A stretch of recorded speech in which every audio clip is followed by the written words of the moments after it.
So let we start today's lecture बच्चों। देखो बेटा, हमने पिछली बार आपको रिजोनेंस के बारे में बताया था और रिजोनेटिंग स्ट्रक्चर ड्रॉ करने समझाए थे। पर जब आपने रिजोनेटिंग स्ट्रक्चर ड्रॉ किए, कुछ एग्जाम्पल्स मैंने घर से आपको करने के लिए दिए थे, ठीक है, और उम्मीद करता हूं वो एग्जाम्पल आपने घर पे ट्राई भी किए होंगे।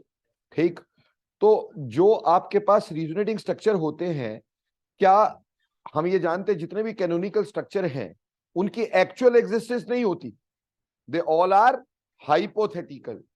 वो सिर्फ किस लिए बनाए जाते हैं? Just to explain the resonance hybrid. क्यों रिजोनेंस हाइब्रिड आया कैसे, है ना, कि ऐसे ऐसे इलेक्ट्रॉन मूव करते होंगे। पर याद रखना, at no point of time there is any structure, canonical structure which exists. ठीक, आज हम उन्हीं नॉन एग्जिस्टिंग स्ट्रक्चर्स की ही रिलेटिव स्टेबिलिटी पढ़ रहे हैं। ठीक है, आज हम पढ़ेंगे कि जैसे देखो बेटा, हम अपने मदर फादर के हाइब्रिड हैं, ठीक है जी। कुछ करेक्टर, नाक हमारी मम्मी की तरह, आंखें हमारी पापा की तरह, ठीक। तो कुछ कुछ करेक्टर हमारे मैच करते हैं। पर कभी कभी ऐसा होता है कि किसी बच्चे के पूरे करेक्टर जो है वो फादर की तरह है और किसी के पूरे करेक्टर मदर की तरह है, यानी उसमें कंट्रीब्यूशन मदर के करेक्टर्स की ज्यादा है और फादर के करेक्टर्स की कम है। इसी तरह से जैसे हम रिजोनेंस हाइब्रिड बनाते हैं, ठीक, एक्चुअल स्ट्रक्चर तो वही होता है, लेकिन वो जिस जिस तरह से वो बनता है, हम बताते हैं कि भाई इसमें ऐसे ऐसे मूवमेंट हुई होगी, है ना। तो उन स्ट्रक्चर्स की contribution towards that resonance hybrid कितनी है, उस कंट्रीब्यूशन को ही हम बेटा रिलेटिव स्टेबिलिटी की बात करते हैं। तो हमारा जो टॉपिक है आज है वो है रिलेटिव कंट्रीब्यूशन, रिलेटिव कंट्रीब्यूशन, और या फिर इसको बोल सकते हैं रिलेटिव स्टेबिलिटी। रिलेटिव स्टेबिलिटी बोल सकते हैं या relative contribution of canonical structures, canonical structures towards resonance hybrid, towards resonance hybrid, resonance hybrid. बेटा इसके ऊपर क्वेश्चन हर साल पेपर में देखा जाता है, मतलब ये आना ही है क्वेश्चन रिजोनेंस में से। रिलेटिव कंट्रीब्यूशन बेटा जिस आपको ऑर्डर में बताऊं उसी ऑर्डर में ही देखना है स्टेबिलिटी को। अगर तुमने उससे ऊपर नीचे दाएं बाएं किया तो बेटा गलत आंसर आ जाएगा। ठीक, तो जिस ऑर्डर में तुम्हें बताऊं किस ऑर्डर में देखना, उसी ऑर्डर में आपने अपने रिलेटिव स्ट्रक्चर्स को देखना है। ठीक, तो चलिए अब हम सबसे पहले कैसे देखेंगे कि हमारा कौन सा स्ट्रक्चर ज्यादा कंट्रीब्यूटिंग है, कौन सा स्ट्रक्चर लेस कंट्रीब्यूटिंग है, या कौन सा रिलेटिवली मोर स्टेबल है, कौन सा रिलेटिवली लेस स्टेबल है। ठीक है बच्चे, देखो बच्चे, सबसे पहली बात, जब भी आप रिलेटिव कंट्रीब्यूशन की बात करते हो या आप रिलेटिव स्टेबिलिटी की बात करते हो, तो सबसे पहली बात क्या देखते हैं कि neutral structure contribute more towards the resonance hybrid और they are more stable than that of other canonical structures where there is charge। कहने का मतलब सबसे पहले हम देखते हैं न्यूट्रैलिटी, न्यूट्रैलिटी ऑफ स्ट्रक्चर। ठीक, और हमने बोला कि न्यूट्रल स्ट्रक्चर कंट्रीब्यूट्स मोर। जैसे बेटा अभी हम बड़ी बार रिजोनेंस कर चुके हैं और हमने इस मॉलिक्यूल को बहुत बार यूज किया है ना बेटा। अब हमारी इसकी रिजोनेंस कैसे होगी? क्या इसके इलेक्ट्रॉन यहां जाएंगे और इसके इलेक्ट्रॉन यहां जाएंगे बेटा? तो अगला रिजोनेटिंग स्ट्रक्चर हमारे पास क्या बनता है बच्चों? क्या अगला रिजोनेटिंग स्ट्रक्चर हमारे पास ऐसा बनता है कि यहां नेगेटिव, यहां डबल बॉन्ड और यहां पॉजिटिव? क्या ऐसा बनता है भाई? और इसका रिवर्स स्ट्रक्चर भी हमारा बनता है कि नहीं? हमारे पास ऐसा होता है, यहां नेगेटिव, यहां डबल बॉन्ड और यहां पॉजिटिव, ऐसा बनता है। और इसका रिजोनेंस हाइब्रिड जब हम बनाया करते हैं, क्या वो ऐसे बना देते हैं कि there is a partial double bond character in all of the carbons, isn't it? अब मान लो हमने इसको स्ट्रक्चर को A बोला, हमने इसको B बोला और हमने इसको C बोला। अब हमें यह बताना है ABC में से कौन ज्यादा स्टेबल स्ट्रक्चर है, या कौन रिजोनेंस हाइब्रिड की तरफ ज्यादा कंट्रीब्यूट कर रहा है, या किसकी पोटेंशियल एनर्जी सबसे कम है। ये तीनों बातें एक ही है। जो ज्यादा स्टेबल उसकी पोटेंशियल एनर्जी कम, और वही ज्यादा क्या करेगा, कंट्रीब्यूट करेगा। समझ रहे मेरी बात? तो बेटा इसमें से हमें देखना कि न्यूट्रल स्ट्रक्चर कौन सा है। तो आपको समझ में आया न्यूट्रल स्ट्रक्चर कौन सा है? ए इज न्यूट्रल स्ट्रक्चर। तो ए की कंट्रीब्यूशन बी से ज्यादा होगी, यानी ए ज्यादा स्टेबल होगा, और बी और सी सेम होंगे क्योंकि उसमें सब कुछ सेम है। तो सबसे पहली चीज हम क्या देखते हैं बेटा? सबसे पहली चीज हम देखा करते हैं neutrality of structure. Neutral structures की कंट्रीब्यूशन ज्यादा होती है टुवर्ड्स रेजोनेंस हाइब्रिड, या वो ज्यादा स्टेबल होते हैं। बोलो पहली बात समझ में आई? अब दूसरी बात देखो बेटा, after seeing neutrality of structure, अगली बात हम देखते हैं नंबर ऑफ कोवेलेंट बॉन्ड्स। क्या देखते हैं? Number of covalent bonds. Number of covalent bonds, जिन स्ट्रक्चर में कोवेलेंट बॉन्ड ज्यादा होते हैं, ठीक, more are the number of, more are the number of covalent bonds, covalent bonds, more is the stability, more is the stability. जितने covalent bond ज्यादा होंगे बच्चों, उतनी स्टेबिलिटी ज्यादा होगी। अब ऊपर वाले स्ट्रक्चर्स पे ही दोबारा ध्यान देते हैं, ठीक, ऊपर वाले स्ट्रक्चर पे दोबारा ध्यान देंगे। देखो सिंगल बॉन्ड गिनने की हमें जरूरत ही नहीं, क्योंकि सिंगल बॉन्ड तो हमेशा वही रहने हैं। क्योंकि जब रिजोनेंस हो रही है तो क्या सिग्मा इलेक्ट्रॉन मूव करते हैं? तो सिंगल बॉन्ड तो उतने ही रहेंगे, उसमें तो कोई मतलब रहा चेंज ही नहीं हुआ। चेंज किस में हुआ? पाई बॉन्ड्स में। तो अगर हमने पाई बॉन्ड का नंबर गिन लिया, तो जिसमें पाई बॉन्ड ज्यादा उसमें बॉन्ड ज्यादा होंगे, इसका मतलब। अब इसमें कितने पाई बॉन्ड है? 2। इसमें कितने हैं? तो इसमें नंबर ऑफ बॉन्ड ज्यादा हुए कि नहीं? इस वजह से भी इसकी स्टेबिलिटी क्या होगी? ज्यादा होगी।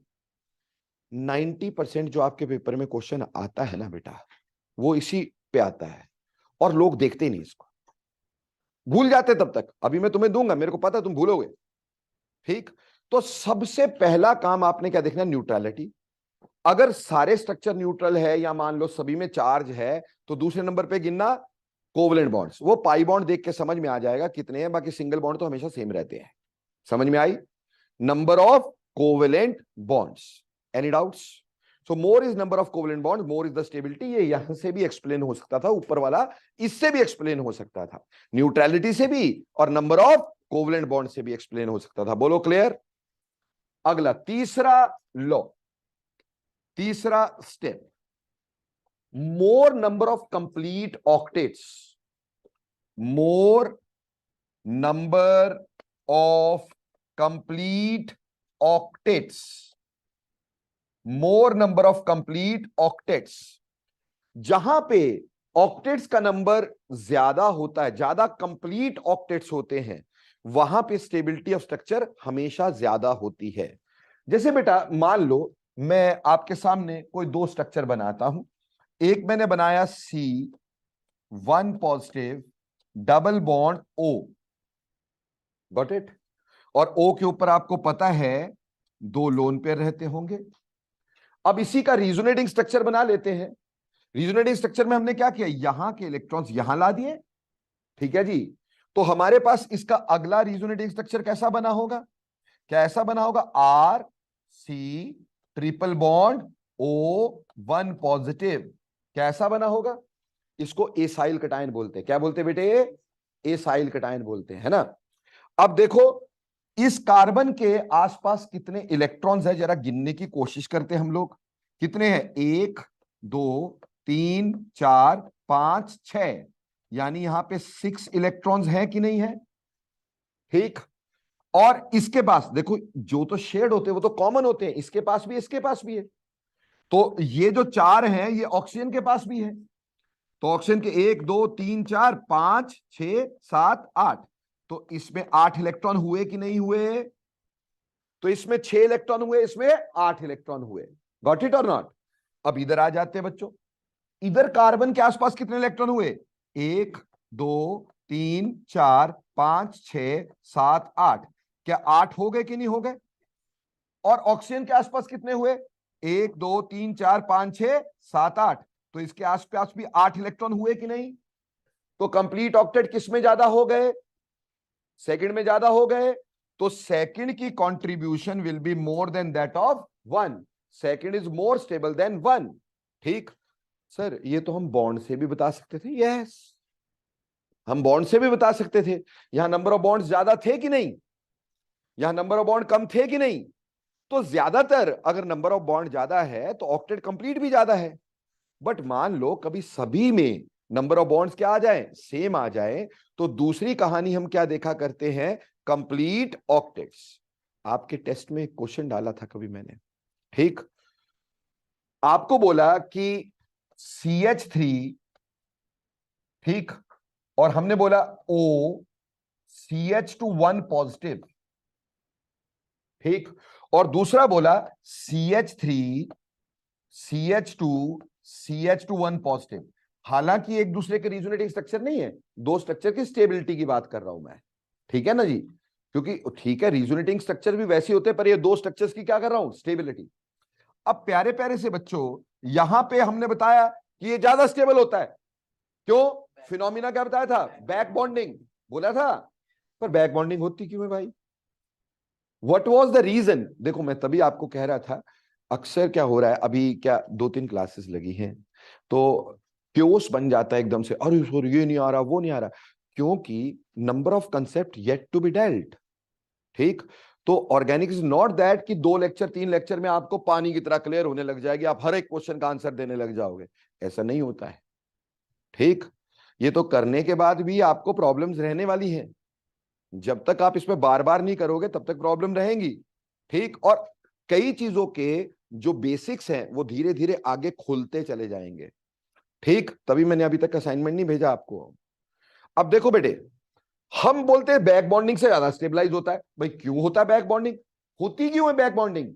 इसका एक स्पेशल कंट्रीब्यूशन, हमने बोला था कि कॉन्जुगेशन का एक स्पेशल टाइप है ये, पर ऐसी कॉन्जुगेशन क्यों हुई?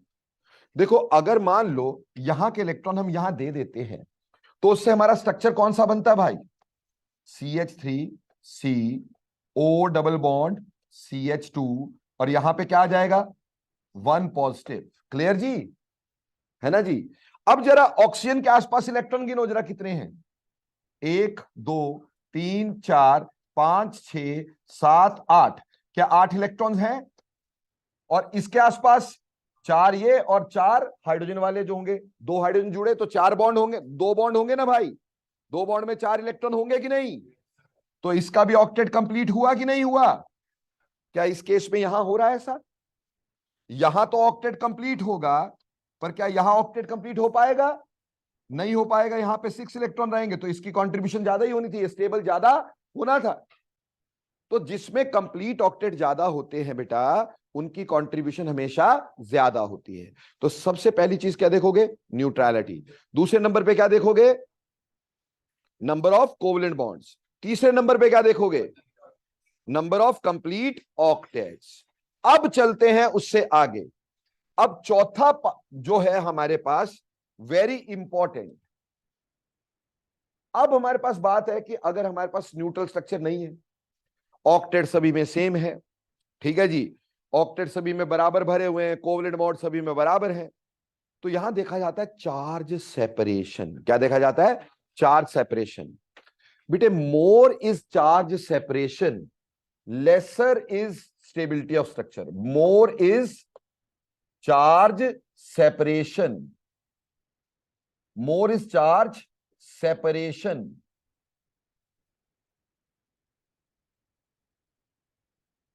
Laser is stability of structure. अब ऑब्वियसली आप मेरे को पूछोगे सर चार्ज सेपरेशन क्या होती है, ठीक। तो जो तुम्हें होमवर्क दिया था मैंने, ठीक, उसमें कोई ना कोई चीज दी होगी, ऐसा बोलो एक स्ट्रक्चर कोई बताओ, कोई होमवर्क के लिए दिया था आपको मैंने जिसमें चार्ज पहले ना हो।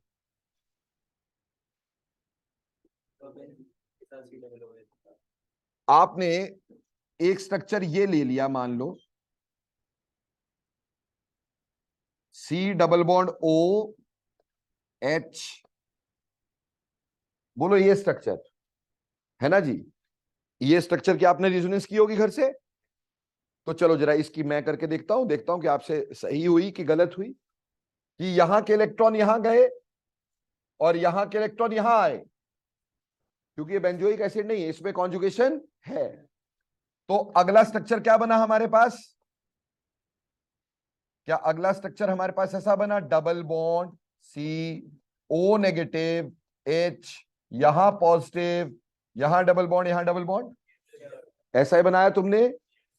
नौ यहां के इलेक्ट्रॉन यहां भेजोगे तो अगला रिजोनेटिंग स्ट्रक्चर कैसे बनाओगे? क्या अगला रिजोनेटिंग स्ट्रक्चर तुमने ऐसा बनाया, CO नेगेटिव अपनी जगह पे, H यहां पर, यहां डबल बॉन्ड और यहां पॉजिटिव चार्ज, क्या ऐसा ही बनाया था? फिर यहां के इलेक्ट्रॉन यहां घुमाए होंगे आपने, ठीक है जी। तो अगला स्ट्रक्चर हमारे पास क्या बनाया होगा? क्या अगला स्ट्रक्चर ऐसा बना दिया दोस्तों ने, डबल बॉन्ड C, यहां पे O नेगेटिव H और यहां पे पॉजिटिव चार्ज, यहां डबल बॉन्ड। नाउ यहां के इलेक्ट्रॉन यहां और यहां के इलेक्ट्रॉन बैक टू पेविलियन, है ना जी। तो वापिस आ गए। तो अगला स्ट्रक्चर हमने क्या बनाया? क्या अगला स्ट्रक्चर हमने ये बना दिया, अब डबल बॉन्ड यहां यहां यहां और यहां C, डबल बॉन्ड O और यहां पर H, और फिर इसका रिजोनेंस हाइब्रिड बना दिया। रिजोनेंस हाइब्रिड कैसा बना दिया होगा? क्या ऐसा बनाया होगा तुम लोगों ने, COH, अब पार्शियल डबल बॉन्ड यहां पे भी एंड गोल गोल गोल गोल, बोलो यही बनाया आपने, ठीक। अब देखो बच्चे, अगर मैं इन स्ट्रक्चर्स को नाम दे देता हूं, बोलता हूं 1 2 3 4 5, अब मैं इन पांचों स्ट्रक्चर की रिलेटिव स्टेबिलिटी बताने की कोशिश करता हूं। तो सबसे पहली चीज क्या देखोगे मेरे दोस्तों? न्यूट्रलिटी। कौन सा स्ट्रक्चर न्यूट्रल है? 1 और 5, और दोनों सेम जैसे ही है, number of covalent bond same है, number of complete octet same है और न्यूट्रल है, इनकी कंट्रीब्यूशन सबसे ज्यादा। अब अगली बात है चार्ज सेपरेशन। बेटे चार्ज सेपरेशन का मतलब क्या होता है? पॉजिटिव नेगेटिव चार्ज का होना। पहली बात, चार्ज सेपरेशन का मतलब पॉजिटिव नेगेटिव चार्ज का होना। ये जो बाकी बचे 3 स्ट्रक्चर हैं, इसमें पॉजिटिव नेगेटिव चार्ज है, चार्ज की सेपरेशन है, और चार्ज सेपरेशन का ज्यादा होना मतलब चार्जों का एक दूसरे से ज्यादा सेपरेट होना, ज्यादा दूर जाना। देखो भैया, पॉजिटिव नेगेटिव तो लैला मजनू है कि नहीं? अब इनको दूर ले जाने के लिए एनर्जी ज्यादा लगानी पड़ेगी तो हमेशा जप्फी पाके रहेंगे, तो इनको दूर ले जाने के लिए ज्यादा एनर्जी लगानी पड़ेगी ना भाई। तो जब आप एनर्जी दोगे मॉलिक्यूल को तो एनर्जी बढ़ेगी, अगर एनर्जी बढ़ी तो स्टेबिलिटी, तो जितना पॉजिटिव नेगेटिव में डिस्टेंस ज्यादा, स्टेबिलिटी उतनी कम। अब इसमें सिर्फ 1 2 3 4 का फर्क है, जबकि इसमें 1 2 3 4 5 6 एटम्स का फर्क है, इसमें फिर 1 2 3 4 का फर्क है। तो कहने का मतलब 2 और 4 क्या हो गए? सेम हो गए, और लास्ट में कौन सा आया? 3, क्योंकि उसमें चार्ज सेपरेशन ज्यादा है। क्लियर हो गई बात? एक और स्ट्रक्चर इसी बात पे बताता हूं तुम्हारे को भाई, ठीक? हाँ जी जनाब। पोजीशन देखी थी 1 2 3 4, चार्ज के बीच में कितने गैप था? 4 एटम्स का गैप था, समझ में आई बात? और फोर्थ में भी चार्ज के बीच में कितना था? 4 एटम का गैप था, ठीक। अब देखो बेटा, यहां पे आ जाओ, एक स्ट्रक्चर मैं और बनाता हूं। से ये मेरे पास एक स्ट्रक्चर है, ठीक है जी। अब अपन करते हैं इसकी रिजोनेंस। यहां के इलेक्ट्रॉन गए यहां पर और यहां के इलेक्ट्रॉन आए यहां पर, ठीक है जी। तो अगला रिजोनेटिंग स्ट्रक्चर हमने क्या बनाया? यहां पे O नेगेटिव, ठीक है जी, और ये डबल बॉन्ड का इलेक्ट्रॉन यहां आ गया, और यहां पे कौन सा चार्ज आ गया? ये आ गया कि नहीं आ गया? अब यहां के इलेक्ट्रॉन यहां आएंगे कि नहीं आएंगे बच्चे? अगर यहां के इलेक्ट्रॉन यहां आए तो क्या नेक्स्ट स्ट्रक्चर ये बनेगा, O नेगेटिव, यहां डबल बॉन्ड, अभी डबल बॉन्ड यहां, और यहां कौन सा चार्ज आ गया? पॉजिटिव। अब आगे रेजोनेंस हाइब्रिड इसका बना सकते हैं, सारी जगह पे डबल बॉन्ड। अब इसको स्ट्रक्चर को 1 बोल दिया, 2 बोल दिया, 3 बोल दिया। रिलेटिव स्टेबिलिटी देखने का, तो सबसे पहले न्यूट्रल स्ट्रक्चर, न्यूट्रल कौन सा है? 1। उसके बाद नंबर ऑफ कोवेलेंट बॉन्ड, इसमें भी 2 2, उसमें भी 2 2 बराबर, कंप्लीट ऑक्टेट भी बराबर, तो बारी किसकी आई? Charge separation. यहां पे चार्ज में सेपरेशन कम है, यहां चार्ज में सेपरेशन ज्यादा है कि नहीं है? तो ऑब्वियसली फिर कौन आया? तो रिलेटिव कंट्रीब्यूशन समझ में आई? तो कहने का मतलब सबसे पहले क्या देखते हैं? न्यूट्रलिटी। दूसरे नंबर पे नंबर ऑफ कोवलेंट बॉन्ड। याद रखना, नंबर ऑफ कोवलेंट बॉन्ड नहीं गिनोगे गड़बड़ हो जाएगी, और ज्यादातर बच्चे उसी पॉइंट को छोड़ते हैं। ठीक, नंबर ऑफ कोवलेंट बॉन्ड, उसके बाद अगला कंप्लीट ऑक्टेट्स, उसके बाद चार्ज सेपरेशन। अब जब ये सब कुछ हो गया तो अगली बात क्या आती है कि चार्ज सेपरेशन भी है, ठीक है जी, वो भी बराबर है, सब कुछ बराबर है। तो ऐसे केस में एक और बात आएगी, पांचवी बात हमारे पास क्या है कि अगर चार्ज सेपरेशन है ही तो negative charge should reside on more electronegative and positive charge should reside on more electro positive, है ना भाई? जो इलेक्ट्रोनेगेटिव है उसको नेगेटिव चार्ज लेना चाहिए ना भाई, है ना? अब ऐसा तो नहीं कि तुम मेरे को बढ़ाओगे, वो बात ही नहीं बनती यार, मैं ही बढ़ाऊंगा तुम्हारे को। तो उसी तरह से negative charge should reside on more electronegative and positive charge should reside on more electropositive. तो ऐसे केस में, ठीक, नेगेटिव चार्ज should be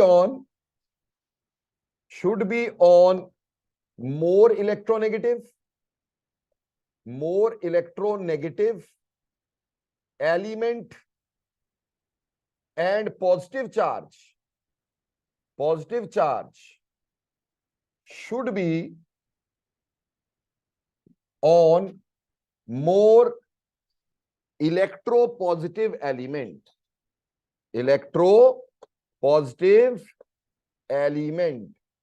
बोलो बच्चों, समझ में आया? जैसे कि अगर मैं एक स्ट्रक्चर यू बना दूं,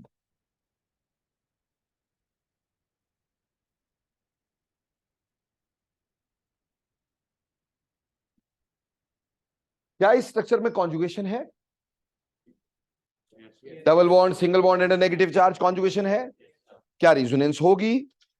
यहां के इलेक्ट्रॉन यहां जाएंगे और यहां के इलेक्ट्रॉन्स यहां जाएंगे। तो अगला रिजोनेटिंग स्ट्रक्चर हम कैसा बना सकते हैं इसका? यहां पे सिंगल बॉन्ड NH1 नेगेटिव और यहां पर डबल बॉन्ड।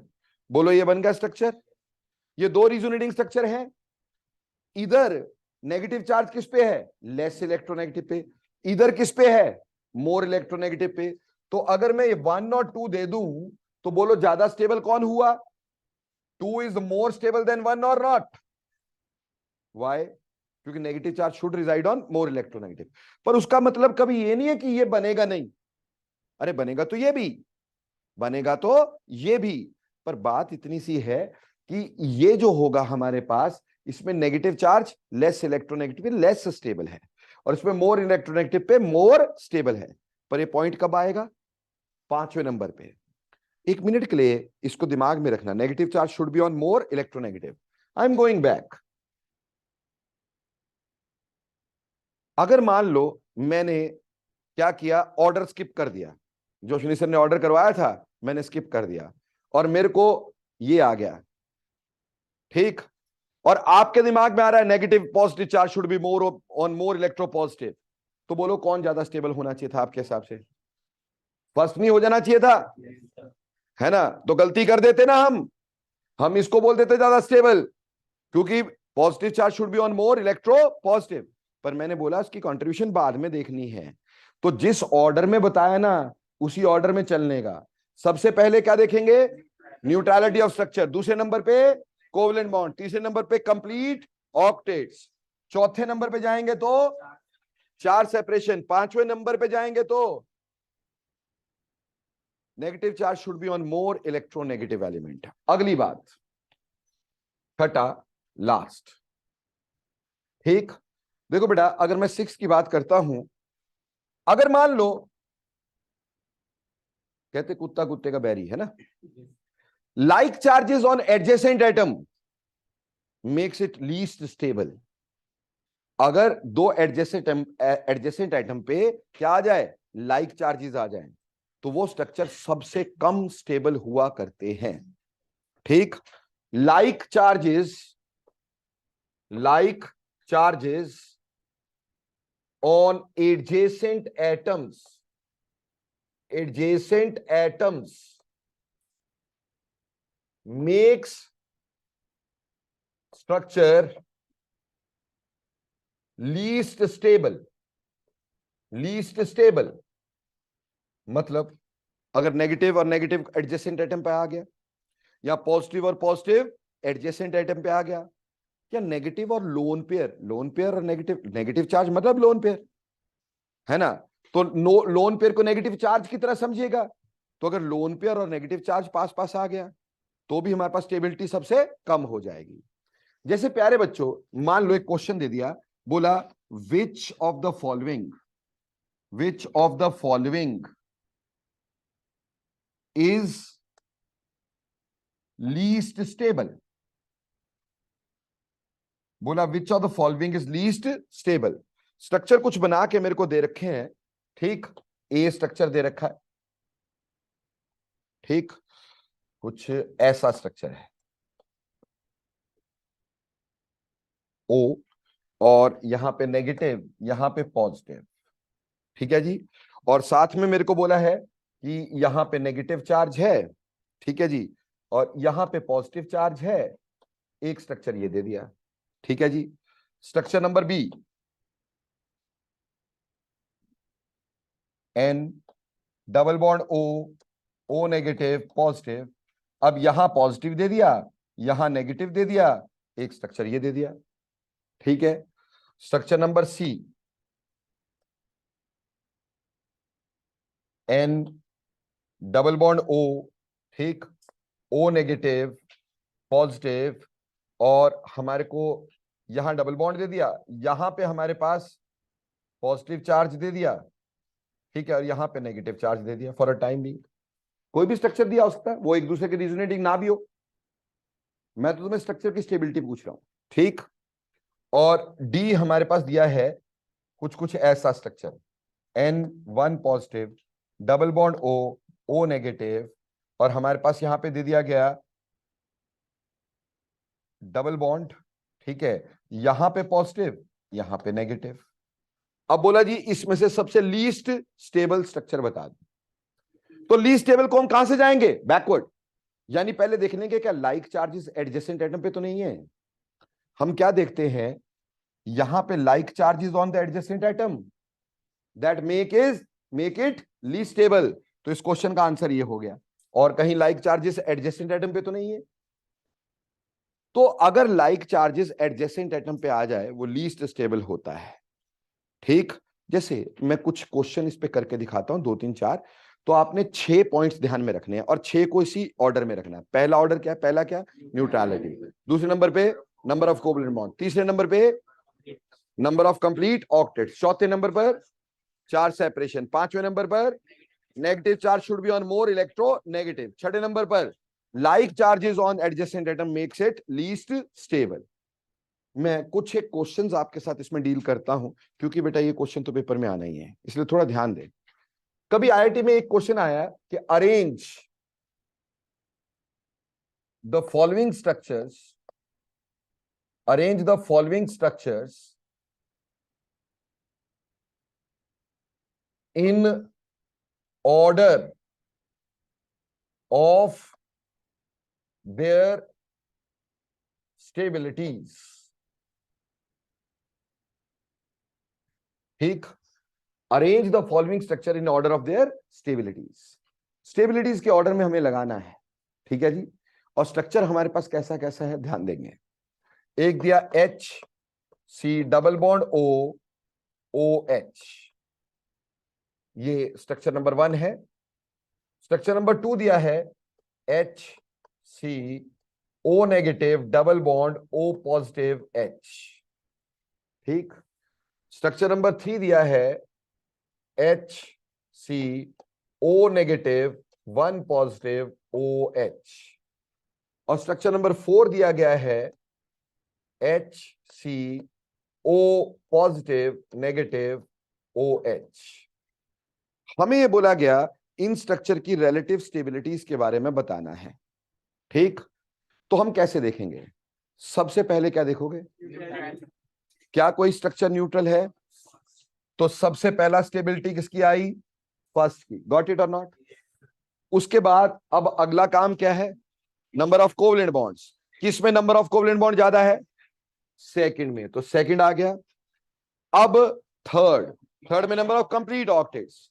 बेटा दोनों में ऑक्टेट्स लगभग सिमिलर से हैं, ठीक है जी। तो कोवलेंट बॉन्ड भी सेम है, चार्ज सेपरेशन वो भी सेम है, ठीक, दो ही एटम पे है चार्ज, तो फिर negative charge should be on more electronegative, तो किस पे होगा? तो इसके बाद थर्ड आया, और इसके बाद बोलो आया इसके स्टेबिलिटी का ऑर्डर। एक और क्वेश्चन देखते हैं, बहुत सारे क्वेश्चन करने के मूड में अपन। एक है O C double bond N double bond, ये है ठीक आइसोसाइनेट का एक स्ट्रक्चर मैंने आपको दिया है। इसके रिजोनेटिंग स्ट्रक्चर अपन बना रहे हैं। ओ नेगेटिव सिंगल बॉन्ड चू चू करने वाले तेरा मुकाला, ठीक, ये है। और उसके बाद अगला स्ट्रक्चर हमारे पास है O positive double bond C N two negative, ठीक है जी। इन तीन स्ट्रक्चर्स का हमें क्या बताना है? इन तीन स्ट्रक्चर का हमें बताना है कि किसकी ज्यादा कंट्रीब्यूशन है, 1 है, 2 है, 3 है, तीनों रिजोनेटिंग स्ट्रक्चर है। तो सबसे पहले क्या इसमें न्यूट्रलिटी है? नहीं है। तो नंबर ऑफ कोवलेंट बॉन्ड, तो हमें पता चल रहा है 1 और 2 में कोवलेंट बॉन्ड ज्यादा है, ठीक, और 3 में कोवलेंट बॉन्ड कम है। तो 3 को तो हम पहले ही पुठा पार देंगे, सबसे पीछे लिख देंगे, ठीक है जी। अब बारी आई फर्स्ट और सेकंड में, तो अब हमने कंप्लीट ऑक्टेट देखने थे, ठीक। तो हमारे पास इसमें कंप्लीट ऑक्टेट है, इसमें 1 2 3 4 5 6 7 8, इसके भी 1 2 3 4 5 6 7 8, 8 इसके, इसका 1 2 3 4 5 6, ठीक, 7 8 नेगेटिव की वजह से। तो इसमें भी ऑक्टेट कंप्लीट है और इसमें भी ऑक्टेट कंप्लीट है, इन सभी में ऑक्टेट्स क्या है? कंप्लीट है। तो फिर क्या देखा जाता है? Charge separation. क्या चार्ज सेपरेशन है? नहीं है। तो negative charge should be on more electronegative. कौन सा है मोर इलेक्ट्रोनेगेटिव? तो क्या सेकंड की स्टेबिलिटी मोर देन फर्स्ट हुई? बोलो क्लियर। तो ऑर्डर क्या आया? 2 is greater than 1 is greater than 3। Am I correct? आगे चलते हैं, थोड़ा सा और भी बड़ा ले चलते हैं इसको, ठीक। अभी ध्यान से देखेंगे, कुछ स्ट्रक्चर्स मैं बना रहा हूं आपके सामने।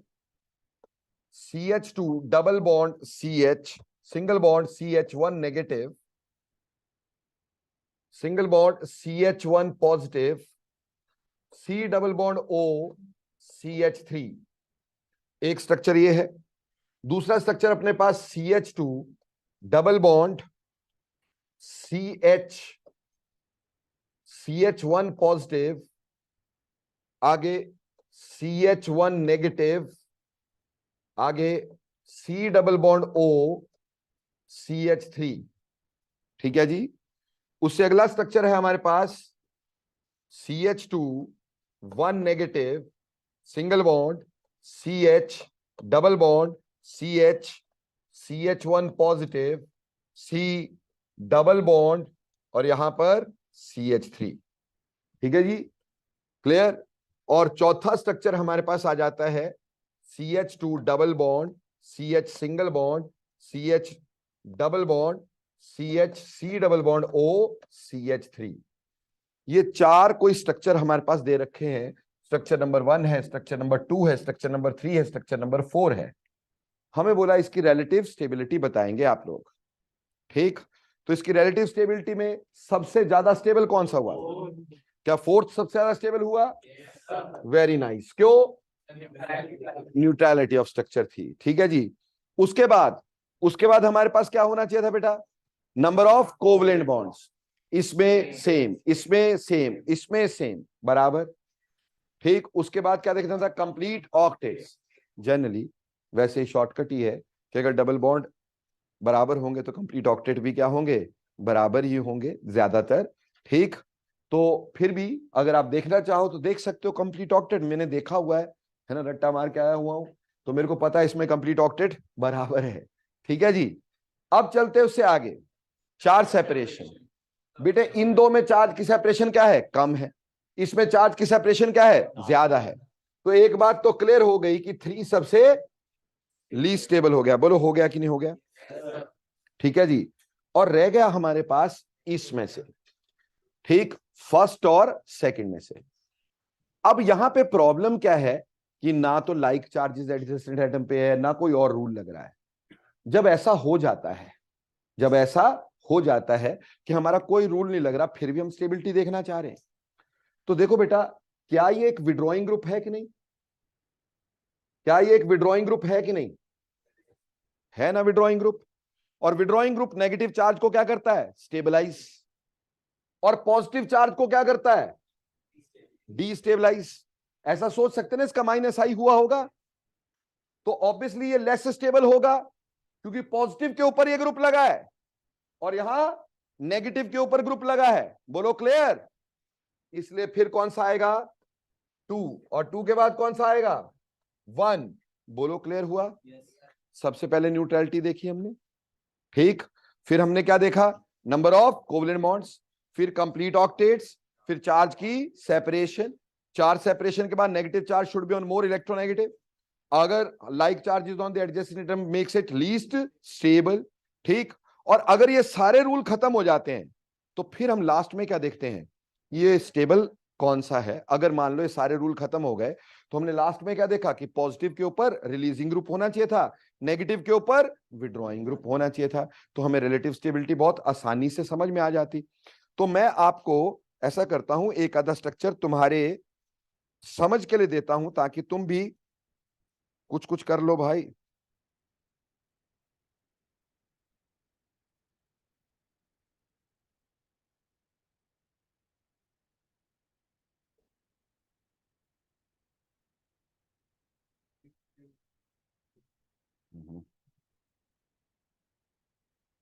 आपको कुछ स्ट्रक्चर दे रहा हूं और उम्मीद ये कर रहा हूं कि आप ये स्ट्रक्चर के आंसर मेरे को बहुत अच्छे से देंगे।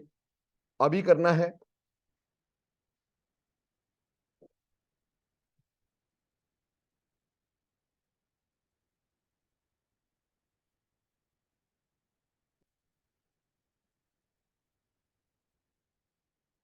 यहां पे मैं CN लिख देता हूं। माइंडेड, CN के अंदर 3 बॉन्ड होते हैं ना, ये आपको पता होना चाहिए। साइनाइड में कितने बॉन्ड होते हैं? 3 बॉन्ड होते हैं। पहला स्ट्रक्चर ये है। दूसरा स्ट्रक्चर कुछ इस तरह का दे दिया मेरे को यार, double bond, double bond C, double bond N, negative charge, ठीक, और यहां पर पॉजिटिव चार्ज। ये दूसरा स्ट्रक्चर है।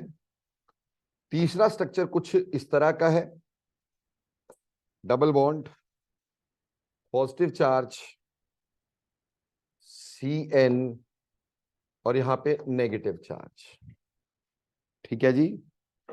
और अगला स्ट्रक्चर हमारे पास CN, डबल बॉन्ड, यहां पॉजिटिव, यहां नेगेटिव, ठीक है जी। अभी आप फटाफट से मेरे को इन चारों स्ट्रक्चर की रिलेटिव स्टेबिलिटी और पोटेंशियल एनर्जी का ऑर्डर लगा दो। चाहे स्टेबिलिटी, ऐसे क्वेश्चन होता है, पोटेंशियल एनर्जी का ऑर्डर, स्टेबिलिटी का ऑर्डर, कंट्रीब्यूशन का ऑर्डर, चारों की फटाफट से लगानी है। और एक क्वेश्चन मैं और दे रहा हूं ताकि इसमें भी आपको क्लैरिटी हो। विच ऑफ द फॉलोइंग, आप ऊपर वाला करते जाना, मैं नीचे वाला लिख रहा हूं।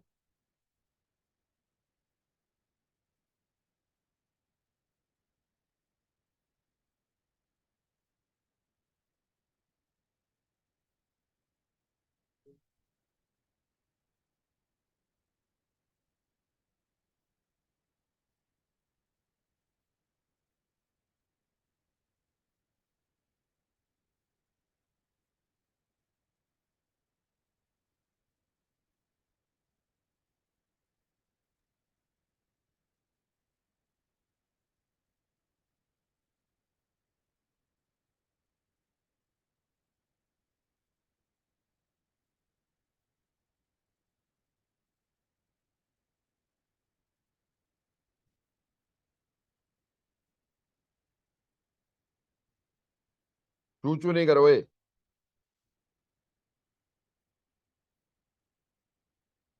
अपना अपना करो, दूसरे के सामने ज्ञान ना बखारो अपना। खुद तो गलत करोगे, दूसरे का भी करवाओगे।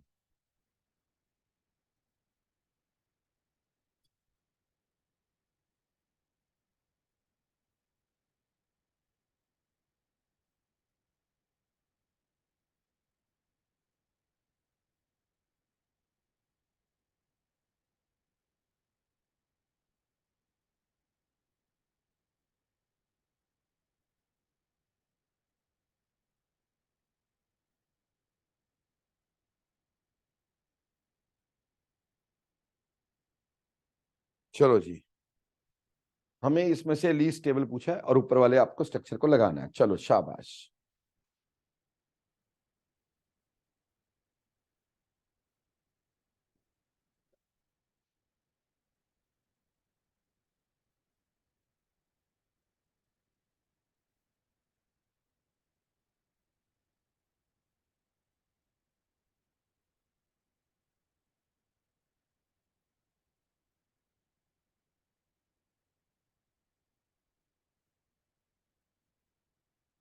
जल्दी से करना, टाइम नहीं लगाना है बच्चे।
कर लिया बच्चों?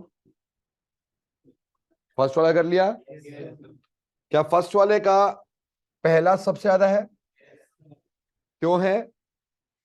Neutrality of structure. दूसरे नंबर पे सेकंड वाला है, ठीक, क्योंकि negative charge is more electronegative. कब कोवलेंट बॉन्ड बराबर है बेटा? इसमें 3 बॉन्ड है, उधर 2 है, तो कोवलेंट बॉन्ड क्या होंगे? बराबर होंगे। ठीक, ऑक्टेट्स भी बराबर होंगे। तो हमारे पास negative charge on nitrogen, more electronegative. अब इन 2 में देखेंगे, और ये तुमने गलत किया होगा। अब गलत कैसे किया होगा?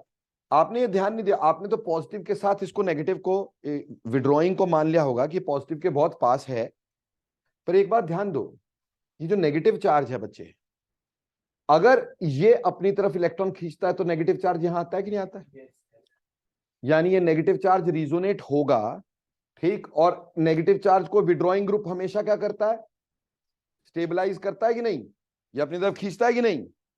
और यहां अगर ये अपनी तरफ इलेक्ट्रॉन खींचेगा तो ये पॉजिटिव चार्ज आएगा, तो क्या हो जाएगा? लाइक चार्ज सेम एटम पे आ जाएगा।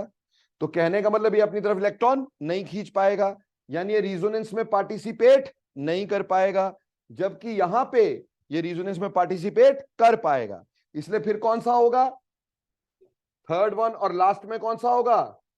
Fourth one. बोलो क्लियर हुआ ये ऑर्डर? कोई मुश्किल? आप ये समझो ना बेटा कि इस नेगेटिव की इस विड्रॉइंग ग्रुप ने क्या कर दी? Stability due to resonance. यहां पे ये तो कॉन्जुगेशन में है नहीं, this negative charge is not in conjugation. Here here conjugation में पॉजिटिव चार्ज है और हेयर कॉन्जुगेशन में नेगेटिव चार्ज है। बेटा जो विड्रॉइंग ग्रुप होता है वो हमेशा नेगेटिव को स्टेबलाइज करता है ना, तो कॉन्जुगेशन में यहां पे विड्रॉइंग है, तो विड्रॉइंग नेगेटिव को क्या करेगा? स्टेबलाइज करेगा। तो ये ज्यादा स्टेबल होगा, ये कम स्टेबल होगा, इसलिए ऑर्डर ये रहेगा 1 2 3 4। बोलो क्लियर? अब इसमें पूछा था लीस्ट स्टेबल कैनोनिकल स्ट्रक्चर कौन, तो मैं बिना देखे आंसर लगा सकता था ए, क्योंकि हमें पता like charges on the adjacent atom is least stable, बाकी तो सोचना ही नहीं था। नेगेटिव और lone pair is already is a negative. अरे मैंने आपको बोला लोन पेयर भी तो हो सकता है ना। नेगेटिव चार्ज का एक्चुअली मतलब क्या है? Lone pair. और हमें केमिकल बॉन्डिंग में पढ़ाया गया था लोन पेयर की रिपल्शंस मैक्सिमम होती, याद आया कुछ? तो यहां पे नेगेटिव चार्ज मतलब यहां तो 2 नेगेटिव है, तो मतलब 2 लोन पेयर पास है। 2 नेगेटिव मतलब 2 लोन पेयर पास है। अगर एक नेगेटिव और एक लोन पेयर, तो भी 2 लोन पेयर पास है, तो उनकी स्टेबिलिटी क्या होगी? कम होगी। तो इसमें लाइक चार्जेस एडजेसेंट आइटम पे थे, बाकी कहीं पर नहीं थे, इसलिए this must be the least stable contributing structure. बोलो क्लियर हो गया कि नहीं हो गया? हाँ जी जनाब।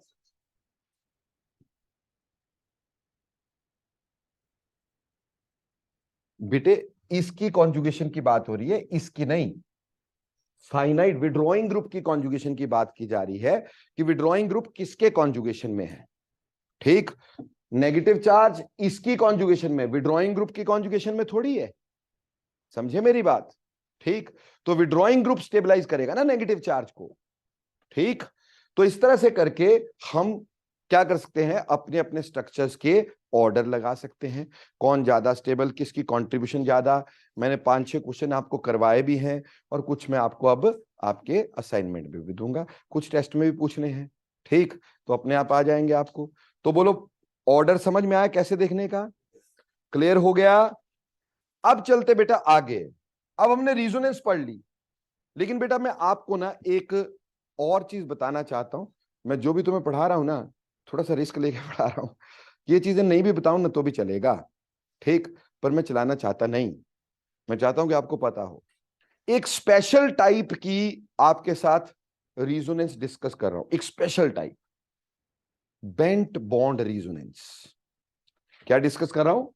Bent bond resonance, bent bond resonance. बेटा इस बेंट बॉन्ड रीजोनेंस को कई लोग डांसिंग रीजोनेंस भी बोलते हैं, डांसिंग रीजोनेंस भी कहते हैं। ठीक है जी। देखो बेटा, डांसिंग रीजोनेंस या बेंट बॉन्ड रीजोनेंस का पहले पता कहां से चला या क्यों चला? देखो बेटे, एक ना कटायन हमारे सामने आया,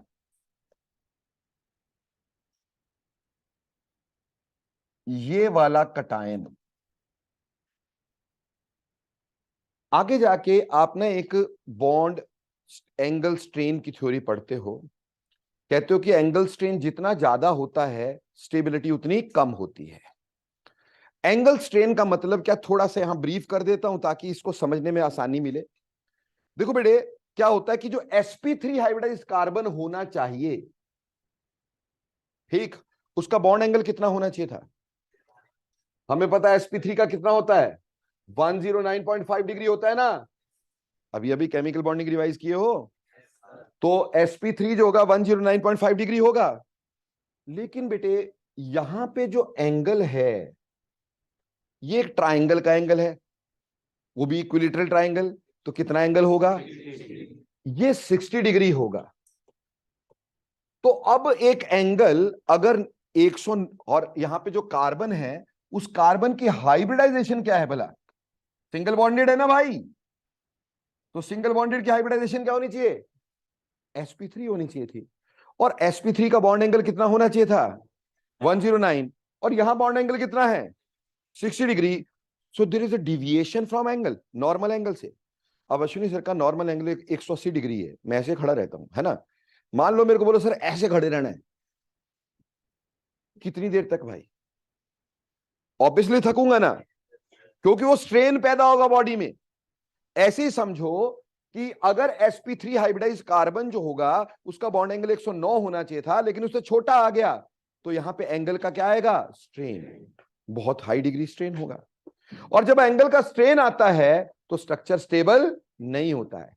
तो ये स्ट्रक्चर स्टेबल नहीं होना चाहिए था, ये कटायन स्टेबल नहीं होना चाहिए था, और ये one of the most stable cation निकल के आया।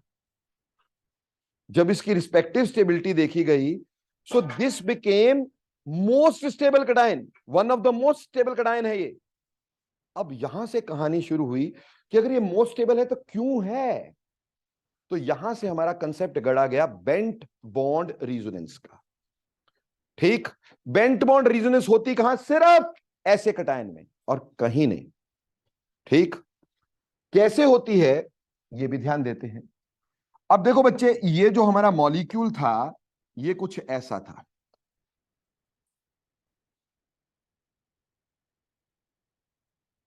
ठीक। ऑब्वियसली ये जो बॉन्ड बना होगा इसमें ये ऑर्बिटल और ये ऑर्बिटल ऐसे ओवरलैप किए होंगे।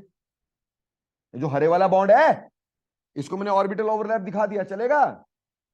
ये वाला और ये वाला ऐसे ओवरलैप किए होंगे, ये वाला और ये वाला ऐसे ओवरलैप किए होंगे, तभी तो स्ट्रक्चर बना होगा। बेसिकली अगर मैं इस स्ट्रक्चर को देखूं तो क्या ये स्ट्रक्चर, जो ये ट्राइंगल होना चाहिए था हमारे पास, ठीक, और इसके आगे ये CH2 होना चाहिए था। इसमें ये ऑर्बिटल्स ऐसे होने चाहिए थे कि नहीं? ये ओवरलैप्ड ऑर्बिटल है, इसी की वजह से ट्राइंगल बना है। समझ में आई मेरी बात? और यहां पे ऑर्बिटल जो है वो खाली है। पॉजिटिव चार्ज का मतलब क्या होता है? खाली ऑर्बिटल। ठीक, ये खाली ऑर्बिटल है और ये ऑर्बिटल बेंट है ना? बेंट होने की वजह से इसके पास आ जाते हैं। पास होने की वजह से ये अपने इलेक्ट्रॉन यहां कॉन्जुगेट, यानी यहां पे कॉन्जुगेशन हो जाती है। यहां क्या हो जाती है? कॉन्जुगेशन। बैक बॉन्डिंग नहीं है, ये सिर्फ क्या हो गया? पार्शियल ओवरलैप हो गया। क्यों? क्योंकि बेंट ऑर्बिटल्स इस खाली एम्प्टी ऑर्बिटल के पास आ गए। पास आ गए तो उसमें आपस में थोड़ा सा क्या हो गया? ओवरलैप। थोड़ा सा ओवरलैप यानी कॉन्जुगेशन हो गई। अब उसकी वजह से क्या हुआ होगा? Please see this. इस कॉन्जुगेशन की वजह से क्या हुआ होगा? हुआ ऐसे होगा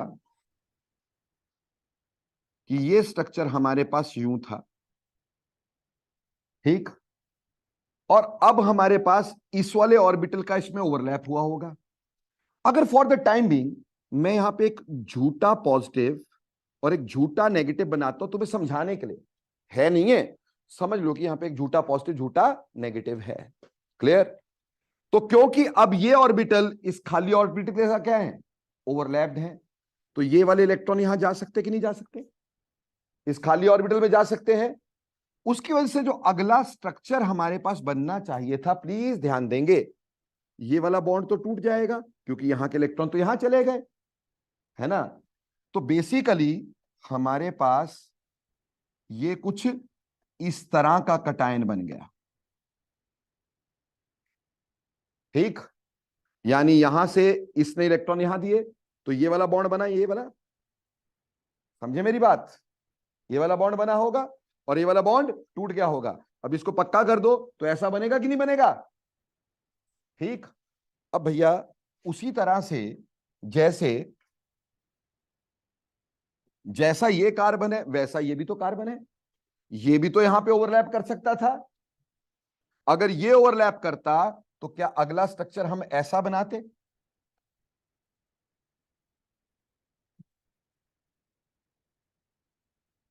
क्यों जी?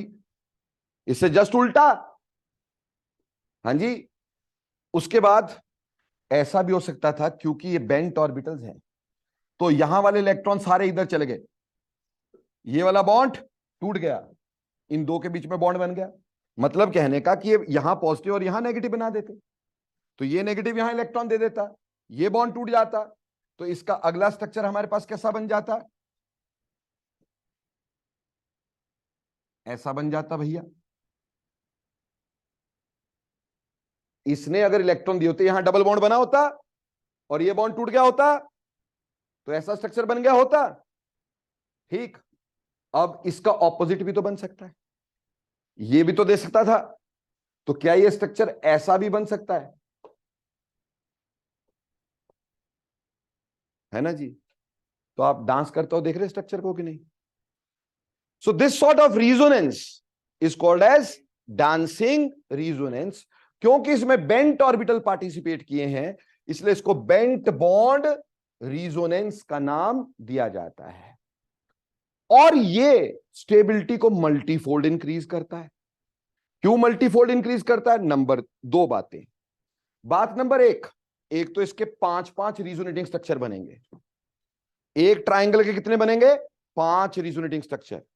बेटा more are the number of resonating structures, more stability. तो एक तो रिजोनेटिंग स्ट्रक्चर ज्यादा बने। दूसरी बात, बेटा यहां एंगल का स्ट्रेन था, है जी। अब जब ये ऐसा बना होगा तो बेटे अब ये ट्राइंगल तो नहीं रहा, तो इसका ये एंगल बड़ा होगा ना भाई। एंगल बड़ा होगा तो एंगल का स्ट्रेन थोड़ा कम हो गया होगा। एंगल का स्ट्रेन कम हो गया तब भी स्टेबिलिटी बढ़ी, रिजोनेंस भी ज्यादा है तब भी स्टेबिलिटी बढ़ी। तो इस तरह की रिजोनेंस ने स्टेबिलिटी को मल्टीफोल्ड बढ़ा दिया। समझ में आई? और ये तरह की resonance is called as bent bond resonance.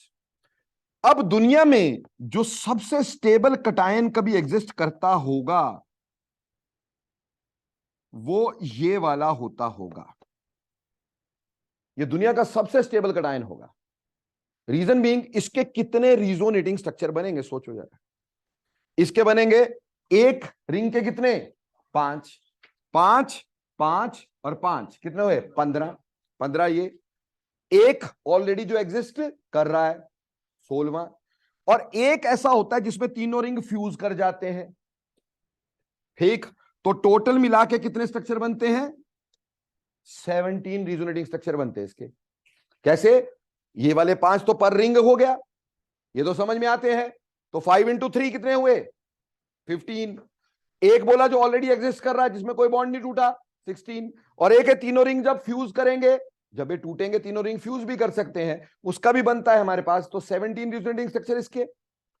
इससे दूसरे नंबर पे स्टेबल हमारे पास इस तरह का कटायन बन जाता है भाई।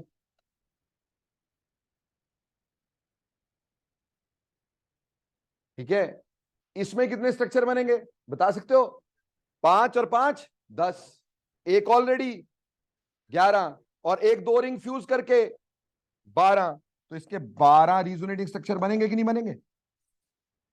हाईली स्टेबल है यार। और अगर मैं बात करूं इसकी, तो इसके कितने रिजोनेटिंग स्ट्रक्चर, नहीं 5, ये तो ऑलरेडी है ही ना, 1 2 और बाकी ये, तो टोटल कितने हुए 5। तो प्यारे बच्चों, ये सबसे स्टेबल, ये उससे लेस स्टेबल, ये सबसे लेस स्टेबल। यहां तक कि अगर हम ऐसा बोलते, एक कटायन हमारे पास ये है, ठीक है जी, और एक कटायन हमारे पास ये है। आपको पता है कि बेंजीन रिंग जो होता है रिजोनेंस देता है कि नहीं, ठीक, और एक कटायन मेरे पास ये है। अब ये तीनों कटायन जो है ये टर्शरी है। तीनों कटायन कौन से हैं, टर्शरी। जिस कार्बन पे पॉजिटिव चार्ज है आगे 3 कार्बन से जुड़ा है कि नहीं, तो दिस टर्शरी ना, तो तीनों टर्शरी है, पर इसके 17 रिजोनेटिंग स्ट्रक्चर है। एक बेंजीन रिंग कितने रिजोनेटिंग स्ट्रक्चर देता है, 3, 4 जॉन और 2 एंड पैरा, 3 स्ट्रक्चर देता है, तो इसके टोटल कितने होंगे, 10 रिजोनेटिंग स्ट्रक्चर्स। 9 तो बेंजीन रिंग की वजह से, एक जो ऑलरेडी एग्जिस्ट कर रहा है। अब इसके इसके बेटे आगे जाके हाइपर कॉन्जुगेटिव स्ट्रक्चर आएंगे, जितने अल्फा हाइड्रोजन उतने हाइपर कॉन्जुगेटिव स्ट्रक्चर। इसमें अल्फा हाइड्रोजन कितने हैं, 3 3 और 3, 9 alpha hydrogen, 9 hyper conjugative structure, और एक ये, तो इसमें 10 हाइपर कॉन्जुगेटिव स्ट्रक्चर्स होते हैं। ठीक, डेंसिंग रिजोनेंस, एक तो स्ट्रक्चर का नंबर भी ज्यादा है भाई, तो कंट्रीब्यूशन ज्यादा है ही, ये दुनिया का सबसे स्टेबल कटायन।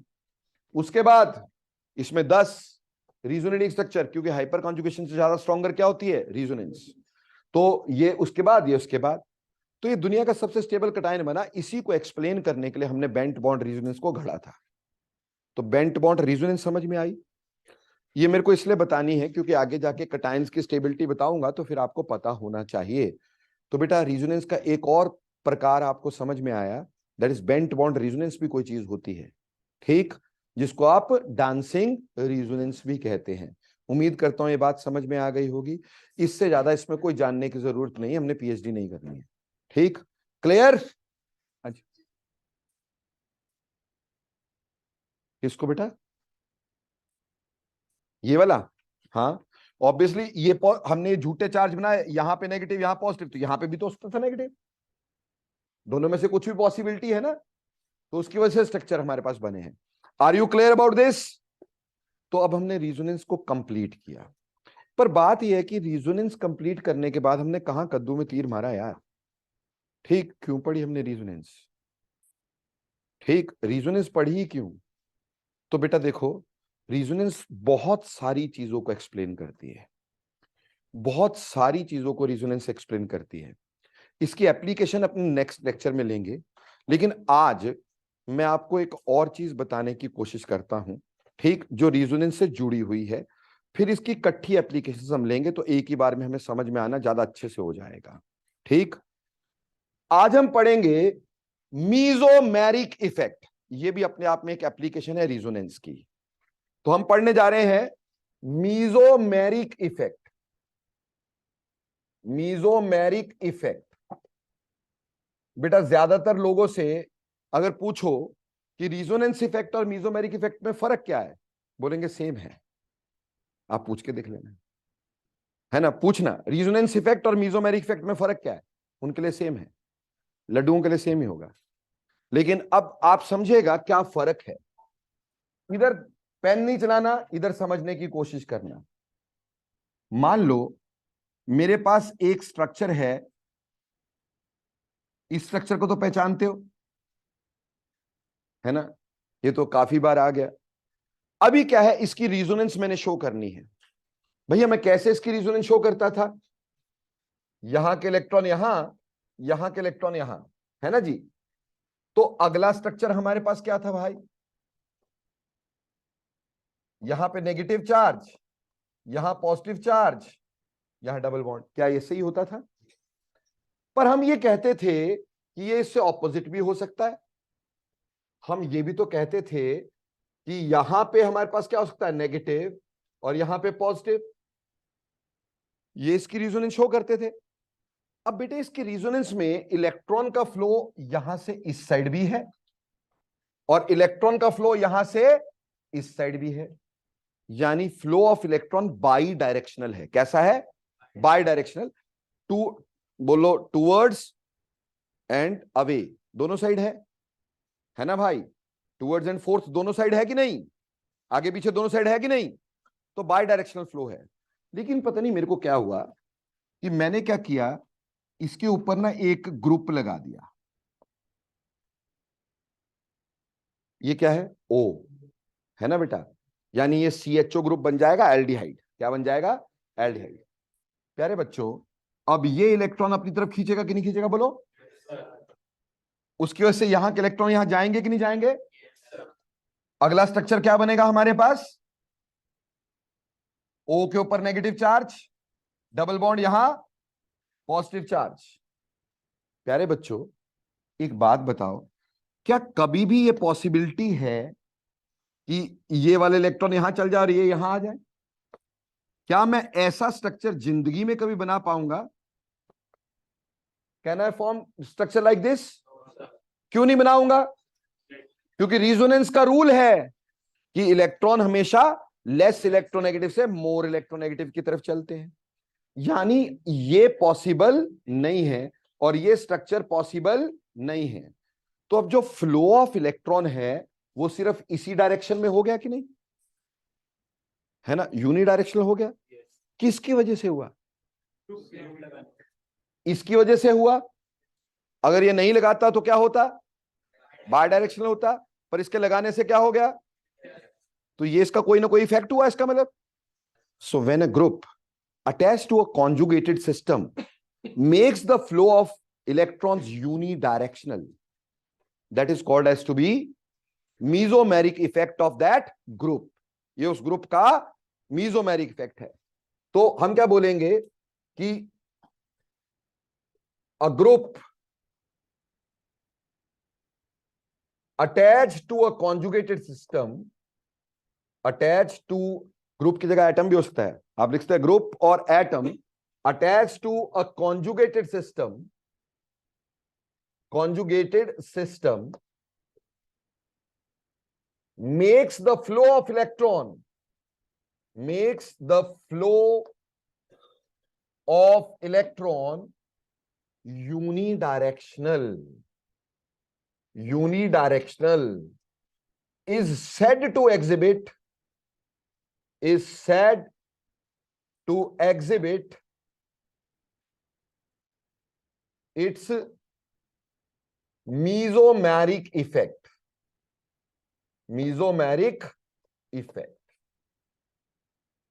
ठीक है जी। ऐसा कोई ग्रुप जो कॉन्जुगेशन में लगने के बाद फ्लो ऑफ इलेक्ट्रॉन्स को क्या बना देता है? यूनिडायरेक्शनल बना देता है, वो उसका मेसोमेरिक इफेक्ट कहलाता है। जब तक कोई ग्रुप नहीं लगेगा तब तक रिजोनेंस होगी, तो बाय डायरेक्शनल होगी। Now what is the difference between resonance and mesomeric effect? देखो बेटा, रिजोनेंस जो है उसमें फ्लो ऑफ इलेक्ट्रॉन कैसा है? Bidirectional. मेसोमेरिक इफेक्ट किसी ग्रुप का इफेक्ट होता है और वहां फ्लो ऑफ इलेक्ट्रॉन कैसा हो जाएगा, यूनिडायरेक्शनल, पहला डिफरेंस। दूसरा, मीजोमेरिक किसी जो रिजोनेंस इफेक्ट है ये किसी ग्रुप की वजह से नहीं, रिजोनेंस तो मॉलिक्यूल के अंदर हो रही है, ग्रुप लगा हो ना लगा हो, ठीक, तो रिजोनेंस तो है ही है, बट मीजोमेरिक इफेक्ट सिर्फ तभी आता है जब कोई ग्रुप लगता है और ग्रुप अपना इफेक्ट कॉज करता है, तो किसी ग्रुप के इफेक्ट को मीजोमेरिक इफेक्ट बोलते हैं। बोलो समझ में आया, फर्क भी समझ में आया। अब मीजोमेरिक इफेक्ट समझ में आया, लेकिन अब मैं आपके पास दो रिजोनेटिंग स्ट्रक्चर बना के दिखाता हूं, ठीक, और फिर उसके बारे में थोड़ा डिस्कस कर लेते हैं। मान लो मैंने एक तुम्हें शायद घर के लिए दिया हो, तो वो चेक भी हो जाएगा कि तुमने उसको सही किया कि गलत किया। बोलो ये दिया था मैंने, ये दिया था, है ना। तो इसकी रेजोनेंस तुमने बनाई होगी, यहां के इलेक्ट्रॉन्स यहां और यहां के इलेक्ट्रॉन यहां, क्योंकि आपको ये कहा था कि sp2 हाइब्रिडाइज्ड कार्बन की विड्रॉइंग पावर, ठीक, वो फ्लोरीन से भी ज्यादा है, तो ये इलेक्ट्रॉन अपनी तरफ खींचेगा ना भाई। अब उसकी वजह से हमारे पास अगला स्ट्रक्चर कुछ ऐसा बनेगा,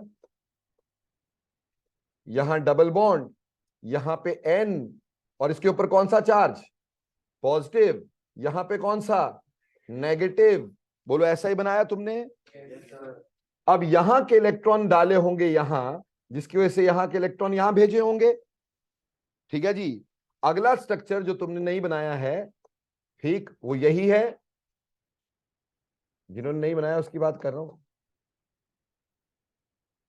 यहां नेगेटिव, बोलो यही स्ट्रक्चर है। अब यहां के इलेक्ट्रॉन गए यहां पर और यहां के इलेक्ट्रॉन गए यहां पर, गए कि नहीं। तो अगला जो स्ट्रक्चर हमारे पास होगा, क्या वो इस तरह का होगा,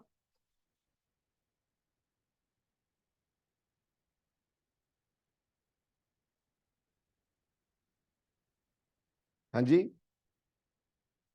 यहां के इलेक्ट्रॉन यहां और यहां के electron back to the pavilion. बोलो ऐसा ही बनाया।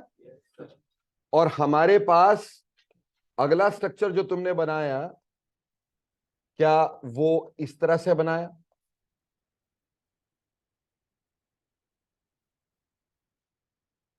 ठीक है जी, समझ में आती है बात। दूसरा, एक और स्ट्रक्चर तुम्हें कोई दिया होगा, हो सकता है शायद नाइट्रो का दिया हो, ठीक, शायद एक ये भी दिया हो घर से बनाने के लिए,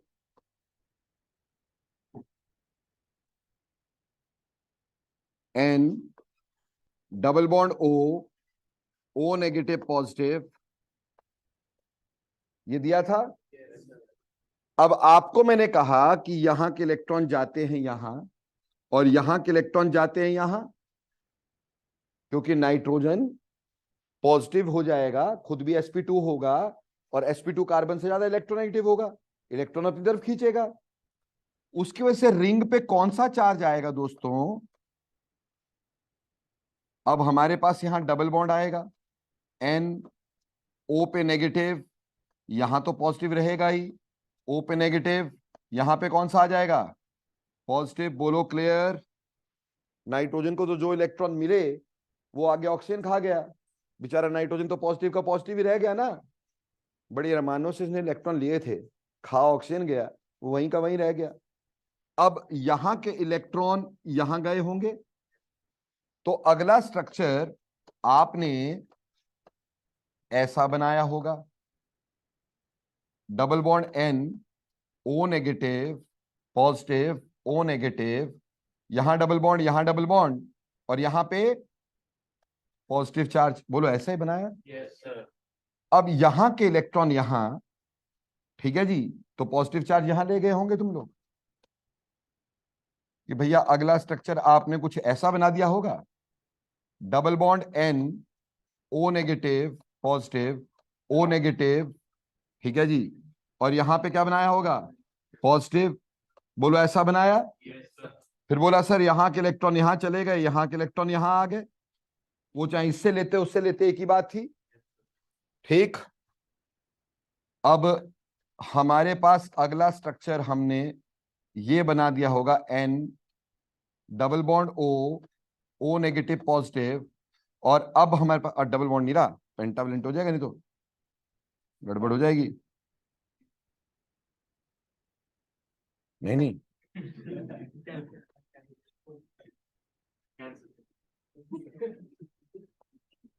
गड़बड़ हो जाएगी यार।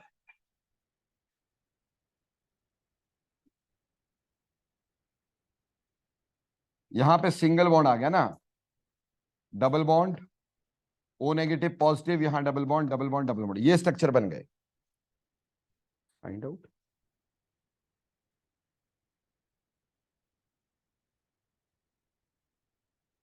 ये क्या है? जस्ट अ सेकेंड बच्चों,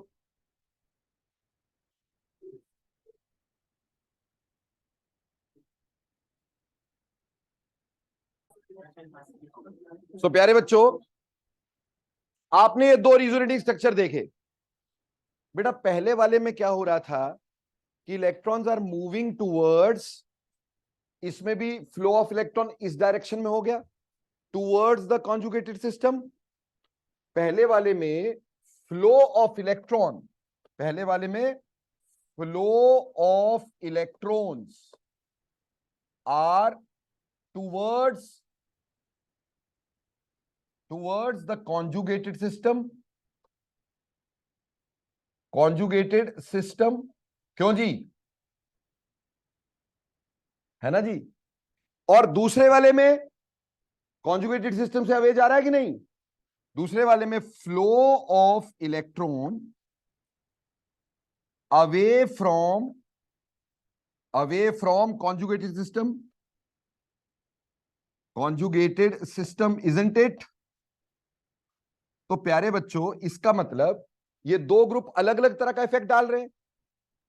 एक क्या कर रहा है, टूवर्ड्स डाल रहा है, एक अवे डाल रहा है। इसलिए एम इफेक्ट दो तरह का होता है, मीजोमेरिक इफेक्ट दो तरह का होता है। एक होता है plus M effect, plus M और प्लस आर इफेक्ट बोलते हैं इसको लोग।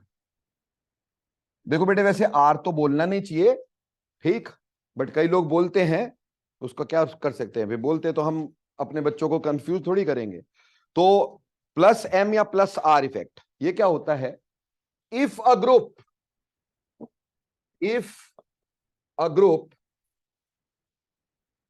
gives electrons to conjugated system and makes it electron rich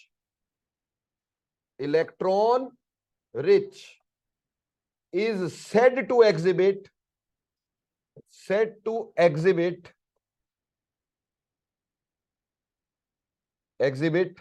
plus M और plus R effect.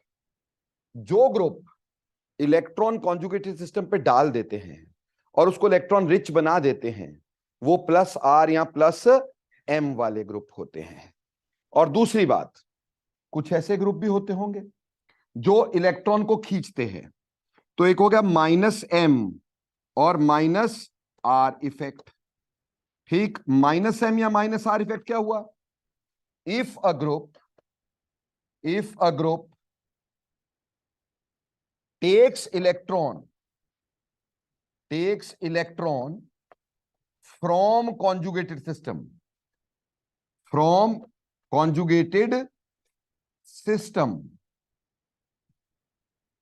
and makes it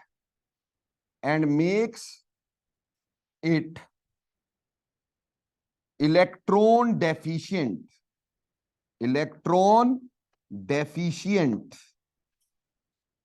makes it electron deficient, it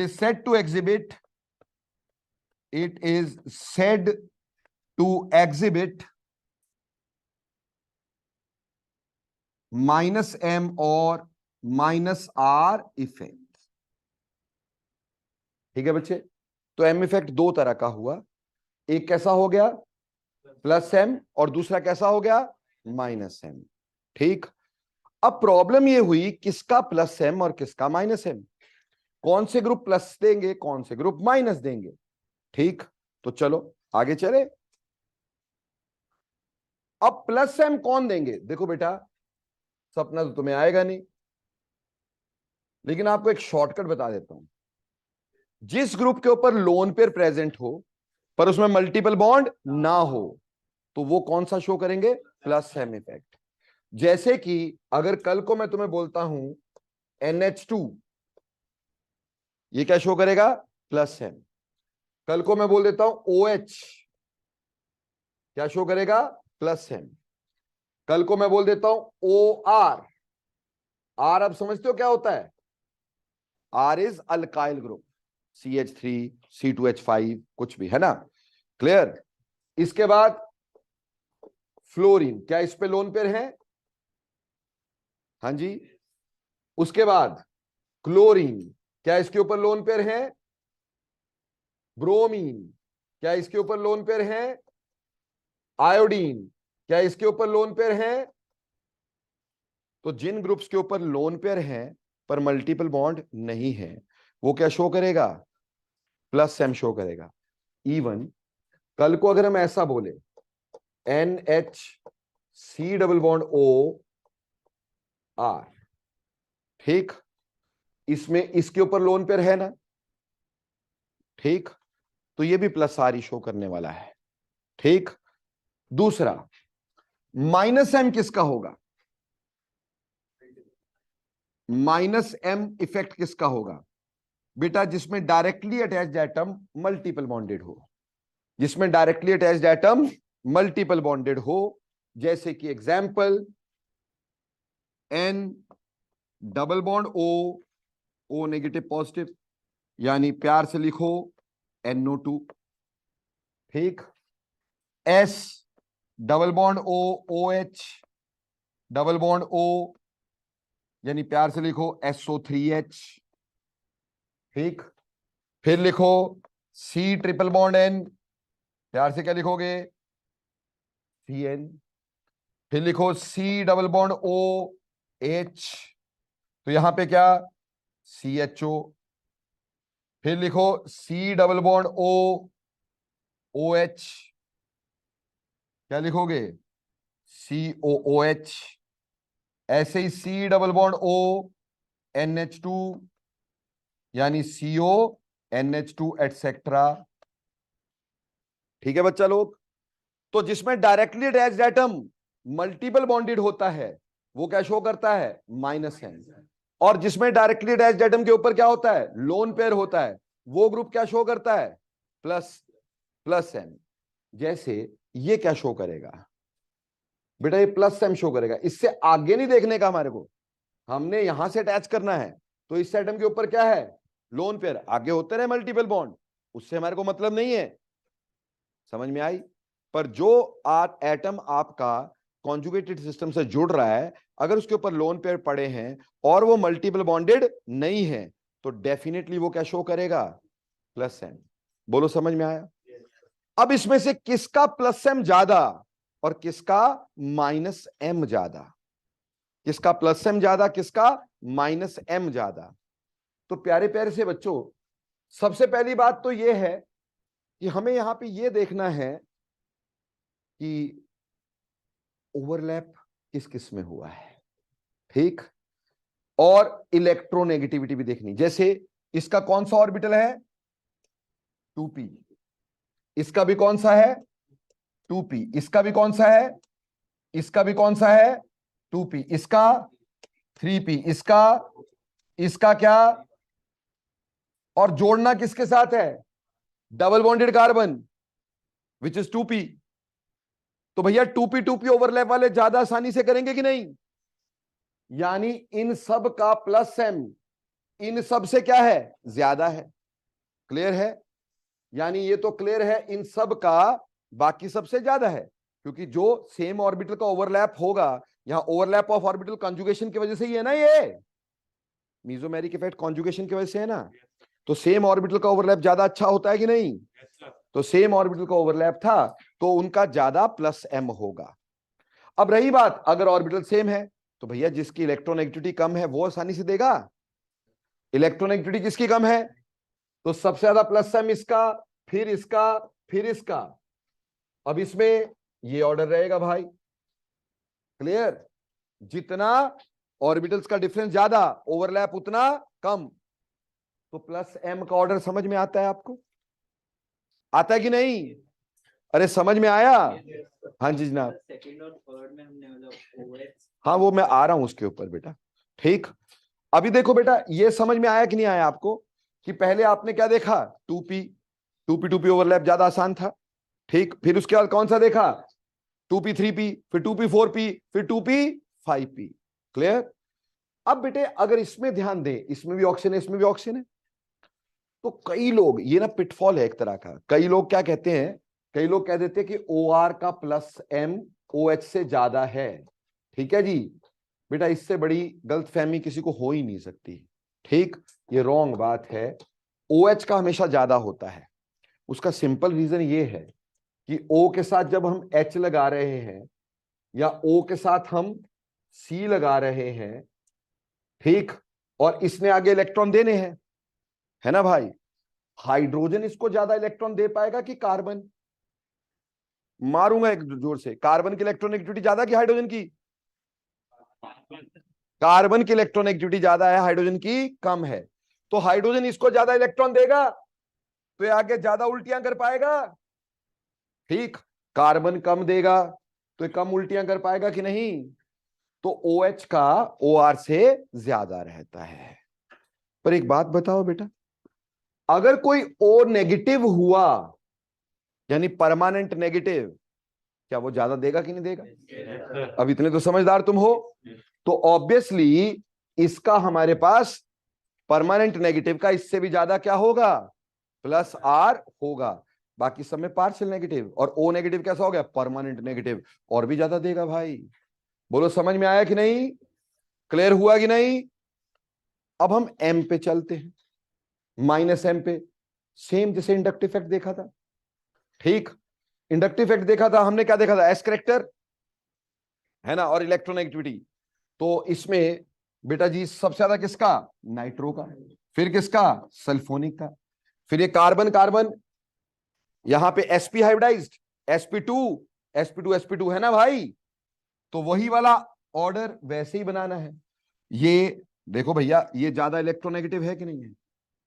एक तो एक खुद भी sp2 है, पॉजिटिव चार्ज भी है, ऑक्सीजन खींच भी रहा है, ठीक, और sp2 भी है, तो ऑटोमेटिकली इसकी विड्रॉइंग पावर ज्यादा है। यहां पे sp3 है, सल्फर कैसा है? sp3, 4 बॉन्ड है ना भाई? तो ये सल्फर sp3 भी है, एस करेक्टर कम भी है, पर 3 ऑक्सीजन की वजह से बहुत ज्यादा क्या हो गया? विड्रॉइंग, क्योंकि ये भी खींचेगा, ये भी खींचेगा, तो ये विड्रॉइंग हो जाएगा। तो इसलिए पहले नंबर पे नाइट्रो, दूसरे नंबर पर SO3H, उसके बाद ये sp हाइब्रिडाइज्ड, ये sp2, ये भी sp2, और ये भी sp2। बोलो क्लियर? पर एक बात समझते हैं अब आसानी से, कि इन तीनों में से एक बात बताओ, इस ग्रुप का क्या ये कॉन्जुगेशन में है कि नहीं है? क्या ये अपना R इफेक्ट शो करेगा कि नहीं करेगा? इसके ऊपर शो करेगा कि नहीं करेगा? और कौन सा इफेक्ट शो करेगा? क्या प्लस R शो करेगा कि नहीं करेगा? क्या ये इसको इलेक्ट्रॉन देगा कि नहीं देगा? क्या यहां वो इलेक्ट्रॉन मिल रहे थे? नहीं मिल रहे थे ना? अब समझ में आया CHO पहले क्यों और COH बाद में क्यों? अभी समझ में आया? तभी बोलता हूं धीरे धीरे समझा करो। ठीक, और यहां पे आपको पता है इसका तो प्लस R और भी ज्यादा हो जाएगा, तो आगे इलेक्ट्रॉन दे देगा, तो आगे से कम खींचेगा ना ये, तो ये ऑर्डर बन गया। बोलो ये ऑर्डर बन गया। तो ये -M का ऑर्डर हो गया, वो माइनस, वो प्लस M का ऑर्डर बन गया। बोलो यहां तक समझ में आती है? इलेक्ट्रॉनेगेटिविटी सबसे कम है, सबसे आसानी से इलेक्ट्रॉन देगा। इनकी डबल बॉन्डेड सी की, कौन से वाले की बात कर रहे? इसकी, इसकी? अरे उसमें तो बेटा ये sp3 हाइब्रिडाइज्ड है और वो sp2 हाइब्रिडाइज्ड है। अरे क्या कंफ्यूज करती रहती है? ठीक, मैं शॉर्टकट बताता हूं तो उसको लॉन्ग कट कर देती है। अरे मैंने बोला जिसके ऊपर लोन पेयर है वो प्लस दे रहा है, ठीक, तो तेरे को क्या सोचना है उसके अलावा? ठीक, और दूसरी बात ये बोली कि भाई इलेक्ट्रॉनिक कम है, ज्यादा आसानी से इलेक्ट्रॉन देगा, खत्म। ठीक है, और यहां पे रुक जा, यहां पे हमारे पास ये तो ठीक है, डबल बॉन्ड वाले तो सारे क्या देते हैं, प्लस माइनस एम, पर एक ग्रुप ऐसा भी है इसमें डबल बॉन्ड नहीं है, येट वो माइनस एम देता है, वो है CX3, where X is halogen, यानी CCl3 हो सकता है, ये ग्रुप क्या हो सकता है, CF3 हो सकता है, CCl3 हो सकता है, CBr3 एग्जिस्ट नहीं करता है। ठीक है भाई, क्लियर। ये एक आगे जाके कंसेप्ट आएगा रिवर्स हाइपर कॉन्जुगेशन, उसकी वजह से ये भी क्या शो करता है, -m, हालांकि इसमें कोई मल्टीपल बॉन्ड नहीं है, हालांकि इसमें कोई मल्टीपल बॉन्ड नहीं है, अदरवाइज जिस पे मल्टीपल बॉन्ड होता है वो क्या शो करता है, -m, और जिसके ऊपर लोन पेयर होता है वो क्या शो करता है, +m। एक बात बताओ, ये CH3 है, ये कौन सा इफेक्ट शो करेगा, CH3 कौन सा इफेक्ट शो करेगा, ना तो लोन पेयर है ना तो मल्टीपल बॉन्ड है, तो इसका आर इफेक्ट नहीं होता है, तो अल्काइल ग्रुप्स का आर इफेक्ट नहीं होता है। बोलो क्लियर, बात समझ में आई कि पिछली भी चले गई, आ गई। हाँ जी भैया, क्या पूछना चाह रहे थे। जब हमने CH3 देखा था कि कॉम्बिनेशन देगा H पे, बट CH3 तीनों हाइड्रोजन से इलेक्ट्रॉन लेगा तो उसके ऊपर नेगेटिव। मेरे भाई, सी हाइड्रोजन से कितने के इलेक्ट्रॉन लेगा भाई, जरा बताना। सी और हाइड्रोजन अगर इलेक्ट्रॉन लेते हैं तो सारी जगह पहले से चार्जेस नहीं हो जाते, अरे इनकी इलेक्ट्रॉनिक में डिफरेंस ही कुछ नहीं है ना, तो कितने के इलेक्ट्रॉन लेगा ये, समझ में आई मेरी बात। तो बेटा जी, आपको +m -m समझ में आया कि नहीं आया, किसका ज्यादा किसका कम पता चला कि नहीं चला। अब एक कहानी और पकड़ते हैं। ठीक, देखो बेटे, मजे की बात यह थी, मजे की बात यह थी कि मेरे पास एक ग्रुप था,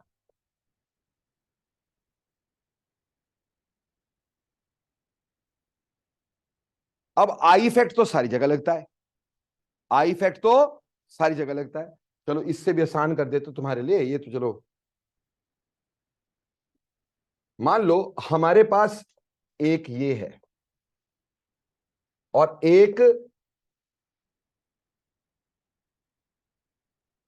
ये है, ये OH लगा है, दो जगह पर लगा है।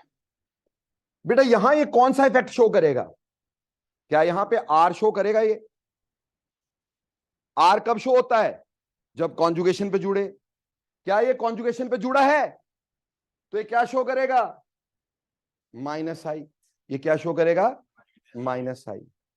और बेटा जी ये क्या शो करेगा, बेटा I तो इसने शो करना ही करना है, I तो है ही है, दैट इज -I, पर R कैसा है इसका, +R, तो यानी यहां पे R भी शो कर रहा है और I भी शो कर रहा है। सुनते जाना भी मेरी बात है, पूछना कुछ नहीं। ठीक, मान लो, चूचू मत करो NO2, और मान लो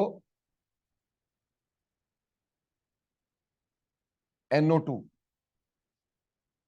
देखो बच्चे, ये क्या शो करेगा, -I, -I तो इसने शो करना ही करना है ना, R भी शो करेगा, पर कैसे वाला, यानी एक बात समझ लेते हैं, एक बात समझ लेते हैं कि अगर कोई ग्रुप कॉन्जुगेशन में लगता है, आई तो उसका शो होना ही होना है, चाहे वो कॉन्जुगेशन में हो चाहे वो कॉन्जुगेशन में ना हो, आई तो लगना ही लगना है। पर आर कब लगता है, जब ग्रुप कॉन्जुगेशन में होता है तो आर लगता है, और जब वो कॉन्जुगेशन में नहीं होता है तो आई लगता है। ओ यार, ओ लड्डू क्या कर रहा है, जूता उतार के मारूंगा वहां पर।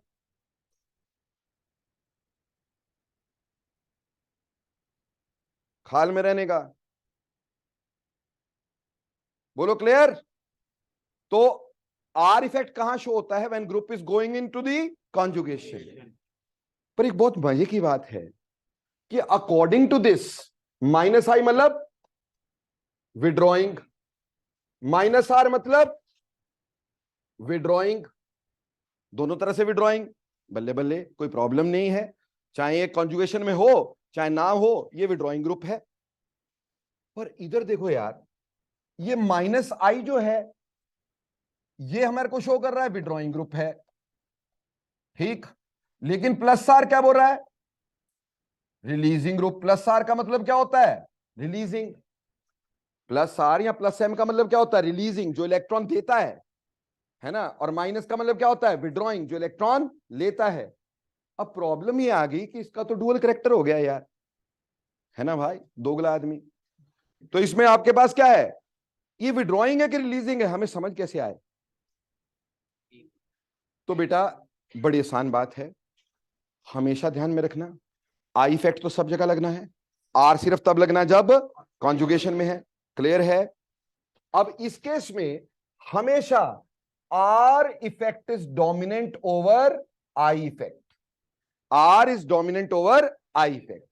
कहने का मतलब यहां तो आर था ही नहीं, तो ये भाई साहब विड्रॉइंग थे, ये भाई साहब विड्रॉइंग थे, लेकिन यहां पे आर डोमिनेंट है, आई की वैल्यू 0, ऑलमोस्ट खत्म।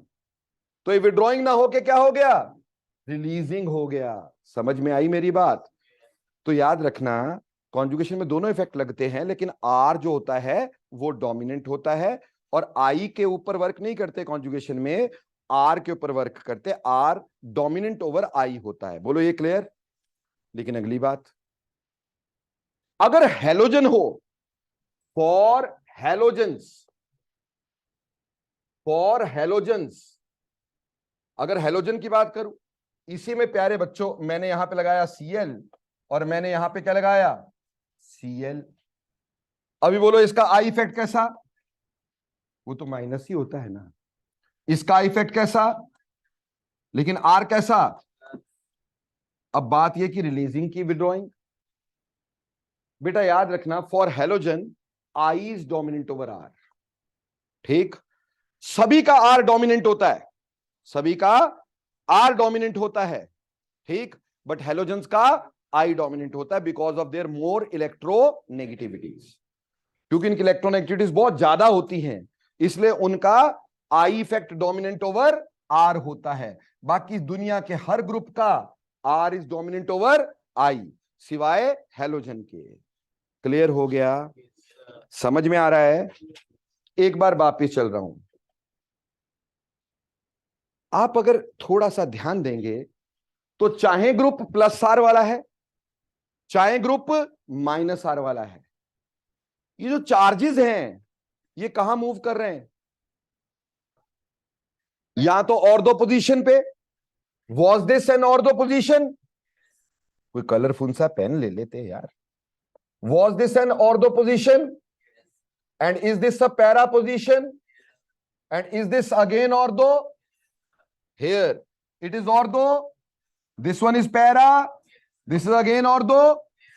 तो ग्रुप जो मर्जी हो, जब वो आर इफेक्ट शो करता है तो सिर्फ और दो और पैरा पोजीशन पे शो करता है, ठीक है जी, वो ग्रुप और दो और पैरा पोजीशन पे शो करता है, ठीक। तो यानी एक कहानी और हमारे पास घड़ी गई कि ठीक है, R is dominant over I, in halogens I is dominant. बेटा R only operates on ortho and para of benzene ring. अगर बेंजीन रिंग लगा होगा तो आर सिर्फ कहां ऑपरेट होगा, और दो पैरा पे, मेटा पे आर इफेक्ट नहीं लगता है, मेटा पे आर इफेक्ट किसी ग्रुप का नहीं लगता है। बोलो क्लियर, समझ में आया। और वहीं पर आई की बात करो, आई तो हर जगह है ना, सर्वज्ञ। तो आई जो होता है, I operates on ortho, meta as well as para, ठीक है जी। आई जो है वो ऑर्दो, मेटा, पैरा पे तीनों जगह पे होगा, लेकिन आर जो होगा वो सिर्फ कहां पे होगा, सिर्फ ऑर्दो पे और पैरा पे होगा। क्लियर हो गई बात, समझ में आया। एनी डाउट्स, पक्का। हाँ जी, जब हम क्लोरोबेंजीन कर रहे थे तो वहां तो हम क्लोरीन से इलेक्ट्रॉन बेंजीन रिंग को दे रहे थे, हाँ, लेकिन यहाँ पे आप कह रहे हो कि क्लोरीन में आर इफेक्ट नेग्लिजिबल, मतलब आई इफेक्ट होएगा, तो वो लेना चाहिए बिल्कुल। बेटे जब कंपैरेटिवली देखा जाएगा, ठीक, हम जब सिर्फ रिजोनेंस बना रहे हैं, जब हम क्या बना रहे हैं रिजोनेटिंग स्ट्रक्चर, तो हम उस समय आई नहीं ले रहे, क्या बता रहे हैं, सिर्फ आर इफेक्ट बता रहे हैं कि प्लस आर दे रहा है। समझ में आई? पर जब ओवरऑल आप बोलोगे कि बेंजीन विड्रॉइंग, क्लोरीन विड्रॉइंग है कि रिलीजिंग है, हम बोलेंगे विड्रॉइंग है। आगे जाके जब कंपैरिजन करेंगे तो हेलोजन को विड्रॉइंग लेके चला करते हैं, ना कि रिलीजिंग। बट आर इफेक्ट तो उसका वही है ना, आर तो उसका प्लस ही होगा ना, वो डोमिनेंट नहीं है, इसलिए हमारे पास आई जो है उसके अकॉर्डिंगली उसको विड्रॉइंग मानते हैं। पर आर के हिसाब से इलेक्ट्रॉन तो वही जाएंगे ना भाई, तो प्लस आर ही रहेगा ना, वो है वो विड्रॉइंग, ठीक है, हम कौन सा बोल रहे नहीं है, पर रिजोनेंस तो वैसी होनी है, उसकी कंट्रीब्यूशन कम है। बोलो क्लियर? तो मैंने बोला R operates on ortho and para, where is I operates on ortho, meta and para, all three positions. अब बेटे देखो, आर जो होता है ना, ये पैरा पे जनरली ज्यादा ऑपरेट होता है than that of ortho. R para पे ज्यादा ऑपरेट होता है देन दैट ऑफ ऑर्थो, क्योंकि ऑर्थो वाले ग्रुप जो होते हैं ना बहुत पास होते हैं, उसमें आपस में हिंड्रेंस होती है, उससे थोड़ा प्लेनरिटी खत्म हो जाती है, प्लेनरिटी खत्म हुई तो रिजोनेंस कम हो जाएगी। आपको पता है स्ट्रक्चर मस्ट बी प्लेनर। तो ये अभी ध्यान में रखना, ये आगे अगली क्लास में बताऊंगा आपको, सर इफेक्ट होता है एक, ठीक, वो भी बताऊंगा मैं आपको। फिलहाल रिजोनेंस यानी आर इफेक्ट पैरा पे ज्यादा और ऑर्थो पे कम होता है। पहली बात, होता सिर्फ ऑर्थो पैरा पे, और पैरा पे ज्यादा ऑर्थो पे कम होता है। बोलो क्लियर? समझ में आया? जबकि आई इफेक्ट तो डिस्टेंस डिपेंडेंट होता है ना भाई। आई इफेक्ट कैसा होता है? डिस्टेंस डिपेंडेंट, तो जितना पास होगा उतना ही तो ज्यादा होगा। तो क्या आई इफेक्ट ऑर्थो पे ज्यादा होगा कि नहीं than that of meta, than that of para? समझ में आई? तो बेटा जिंदगी में अब क्या समझ में आना जरूरी है, ये समझना, हमारे पास बेटा कोई भी ग्रुप जब कॉन्जुगेटेड सिस्टम पे लगता है तो बेटे वो अपना आर इफेक्ट भी देता है और आई इफेक्ट भी देता है। सभी जगह पे आर डोमिनेंट होता है than that of I, other than halogens. Halogens में I is dominant over R, और जो आर होता है बेटे ये ऑर्थो पैरा पे इफेक्ट करता है, यानी जो भी ग्रुप लगा होगा वो अपने ऑर्थो और पैरा पे अफेक्ट करेगा। अगर वो दे भी रहा होगा तो ऑर्थो पैरा को रिच बनाएगा, मेटा को इतना रिच नहीं बनाएगा। अगर ले भी रहा होगा तो ऑर्थो पैरा को भिखारी बनाएगा, मेटा को फर्क नहीं डालेगा। तो आर इफेक्ट ऑर्थो पैरा पे लगता है, और पैरा पे ज्यादा और ऑर्थो पे कम लगता है। जबकि आई इफेक्ट सर्वज्ञ सर्वथा, ठीक, यानी कहने का मतलब ऑर्थो पे भी, मेटा पे भी, पैरा पे भी, तीनों पोजीशन पे होता है, ठीक। और क्योंकि आई डिस्टेंस डिपेंडेंट होता है तो ऑर्थो पे ज्यादा, मेटा पे उससे कम, पैरा पे सबसे कम। बोलो क्लियर? तो आज की कहानी को दोबारा नाप लेते हैं ताकि हमारे को कोई भी चीज की प्रॉब्लम ना रहे, ठीक। क्योंकि बेटे वो बात हमेशा मेरे ध्यान में रखना, तुम लोग क्या सोचते हो 3 लेक्चर लगाए अब तो ऑर्गेनिक आ जानी चाहिए यार, हमारे से सर क्वेश्चन नहीं हो रहे, मुश्किल आ रही। अरे मुश्किल ऐसे ऐसे थोड़ी सॉल्व हो जाएगी, है ना, प्रॉब्लम समझने की है, ठीक। तो क्या है कि क्योंकि कॉन्सेप्ट ही ऑर्गेनिक जो है ना ये बहुत इंटरवोवन है, आपने अभी तक देखा होगा, एक कंसेप्ट पढ़ते हो दूसरा टांग अड़ा देता है बाद में उसमें, है ना। तो धीरे धीरे समझ में आती है सब चीजें, एकदम से चीखे मारने से कुछ होता नहीं, ठीक। धीरे धीरे आप इन सब चीजों को अप्लाई करना सीखेंगे, ठीक। अभी तो आपके बेसिक कंसेप्ट बनाए जा रहे हैं, ठीक, एबीसी लिखाई जा रही है आपको। अब आप एबीसी के बीच में बोलते सर पुट कैसे लिखना है, फिर बोलते सर बट के स्पेलिंग भी बीयूटी और पुट के स्पेलिंग पीयूटी, ये क्या मतलब हुआ? तो that will come later on ना, है ना। तो कई सारे कंसेप्ट जो होते हैं वो आपस में इंटरमिंगल होते हैं। जैसे आज समझ में तुम्हें आया होगा कि CHO का माइनस आई COOH से ज्यादा क्यों है, क्योंकि उसके साथ जुड़े हुए OH का क्या है, प्लस आर। आज पता चल रहा है हमारे को, है ना बेटा। तो ये चीजें धीरे धीरे सारी इकट्ठे होती चली जाएंगी, और जब तक कॉन्सेप्ट्स एंड होंगे आपको सब कुछ पानी की तरह क्लियर हो जाएगा। ठीक, पर आज क्या पढ़ा हमने? बड़ा relative contribution of canonical structure. बोला कैनोनिकल स्ट्रक्चर की जब रिलेटिव कंट्रीब्यूशन या रिलेटिव स्टेबिलिटी देखते हैं तो सबसे पहले न्यूट्रलिटी ऑफ स्ट्रक्चर देखते हैं, दूसरे नंबर पे क्या देखते हैं? नंबर ऑफ कोवेलेंट बॉन्ड, तीसरे नंबर पे क्या देखते हैं? कंप्लीट ऑक्टेट्स, चौथे नंबर पे चार्ज सेपरेशन, पांचवें नंबर पे क्या देखते हैं बेटा? Negative charge on more electronegative, छठे नंबर पे like charges on adjacent atom becomes least stable. ठीक, इसके कुछ एग्जांपल्स किए हमने, कुछ क्वेश्चंस करने की कोशिश की, समझने की कोशिश की। ठीक, अब उसके बाद मैंने आपको पढ़ाया आज एक नया concept, bent bond resonance, that is resonance due to bent orbitals, dancing resonance सिर्फ इसी तरह के कटायन में आई। ठीक, और इसकी स्टेबिलिटी सबसे ज्यादा है, ये एक्सप्लेन कर गई। क्लियर? उसके बाद हमने पढ़ा कि मीजोमेरिक इफेक्ट क्या होता है। हमने बोला कोई ग्रुप जब कॉन्जुगेशन में लगता है, रिजोनेंस में लगता है, तो वो यहां इलेक्ट्रॉन को अपनी तरफ खींचता है, यहां इलेक्ट्रॉन्स को देता है, और फ्लो ऑफ इलेक्ट्रॉन को यूनी डायरेक्शनल बना देता है। This you can say forming unidirectional flow of electron towards और away, so this is called as mesomeric effect. ठीक है बच्चों? उसके बाद हमारे पास हमने पढ़ा कि मीजोमेरिक इफेक्ट दो तरह का होता है, एक होता है प्लस एन या प्लस आर, यानी जो कॉन्जुगेटेड सिस्टम पे इलेक्ट्रॉन डाल के उसको इलेक्ट्रॉन रिच बना देगा, जो कॉन्जुगेटेड सिस्टम को इलेक्ट्रॉन देगा वो प्लस एम शो करेगा। और प्लस एम किन ग्रुप्स का होता है? जिनके ऊपर लोन पेयर्स होते हैं, डायरेक्टली अटैच्ड एटम के ऊपर लोन पेयर्स होते हैं। और दूसरा, जो ग्रुप इलेक्ट्रॉन्स कॉन्जुगेटेड सिस्टम से ले लेता है उसको विकारी बना देता है, उससे इलेक्ट्रॉन ले लेता है, इलेक्ट्रॉन डेफिशिएंट बना देता है, उसको हम लोग क्या बोलते हैं? उसको माइनस एम इफेक्ट या माइनस आर इफेक्ट।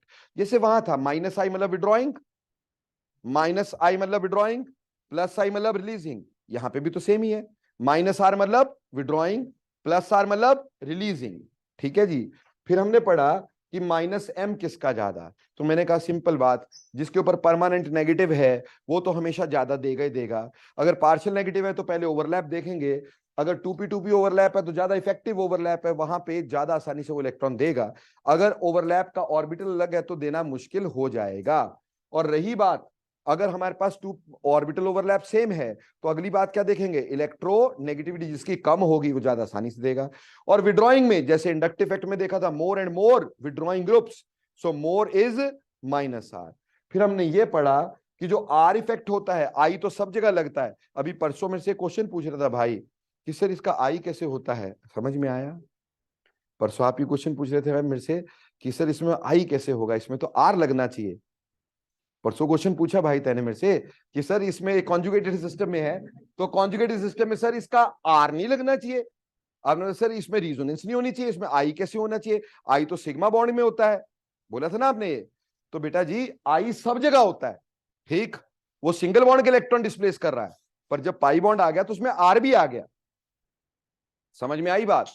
तो आर इफेक्ट जो है वो कॉन्जुगेशन में होता है, आई इफेक्ट नॉन कॉन्जुगेशन में। आई सब जगह लगना है। ठीक, पर अगर आर और आई में देखेंगे तो आर डोमिनेंट होता है, आई वीक होता है। क्यों?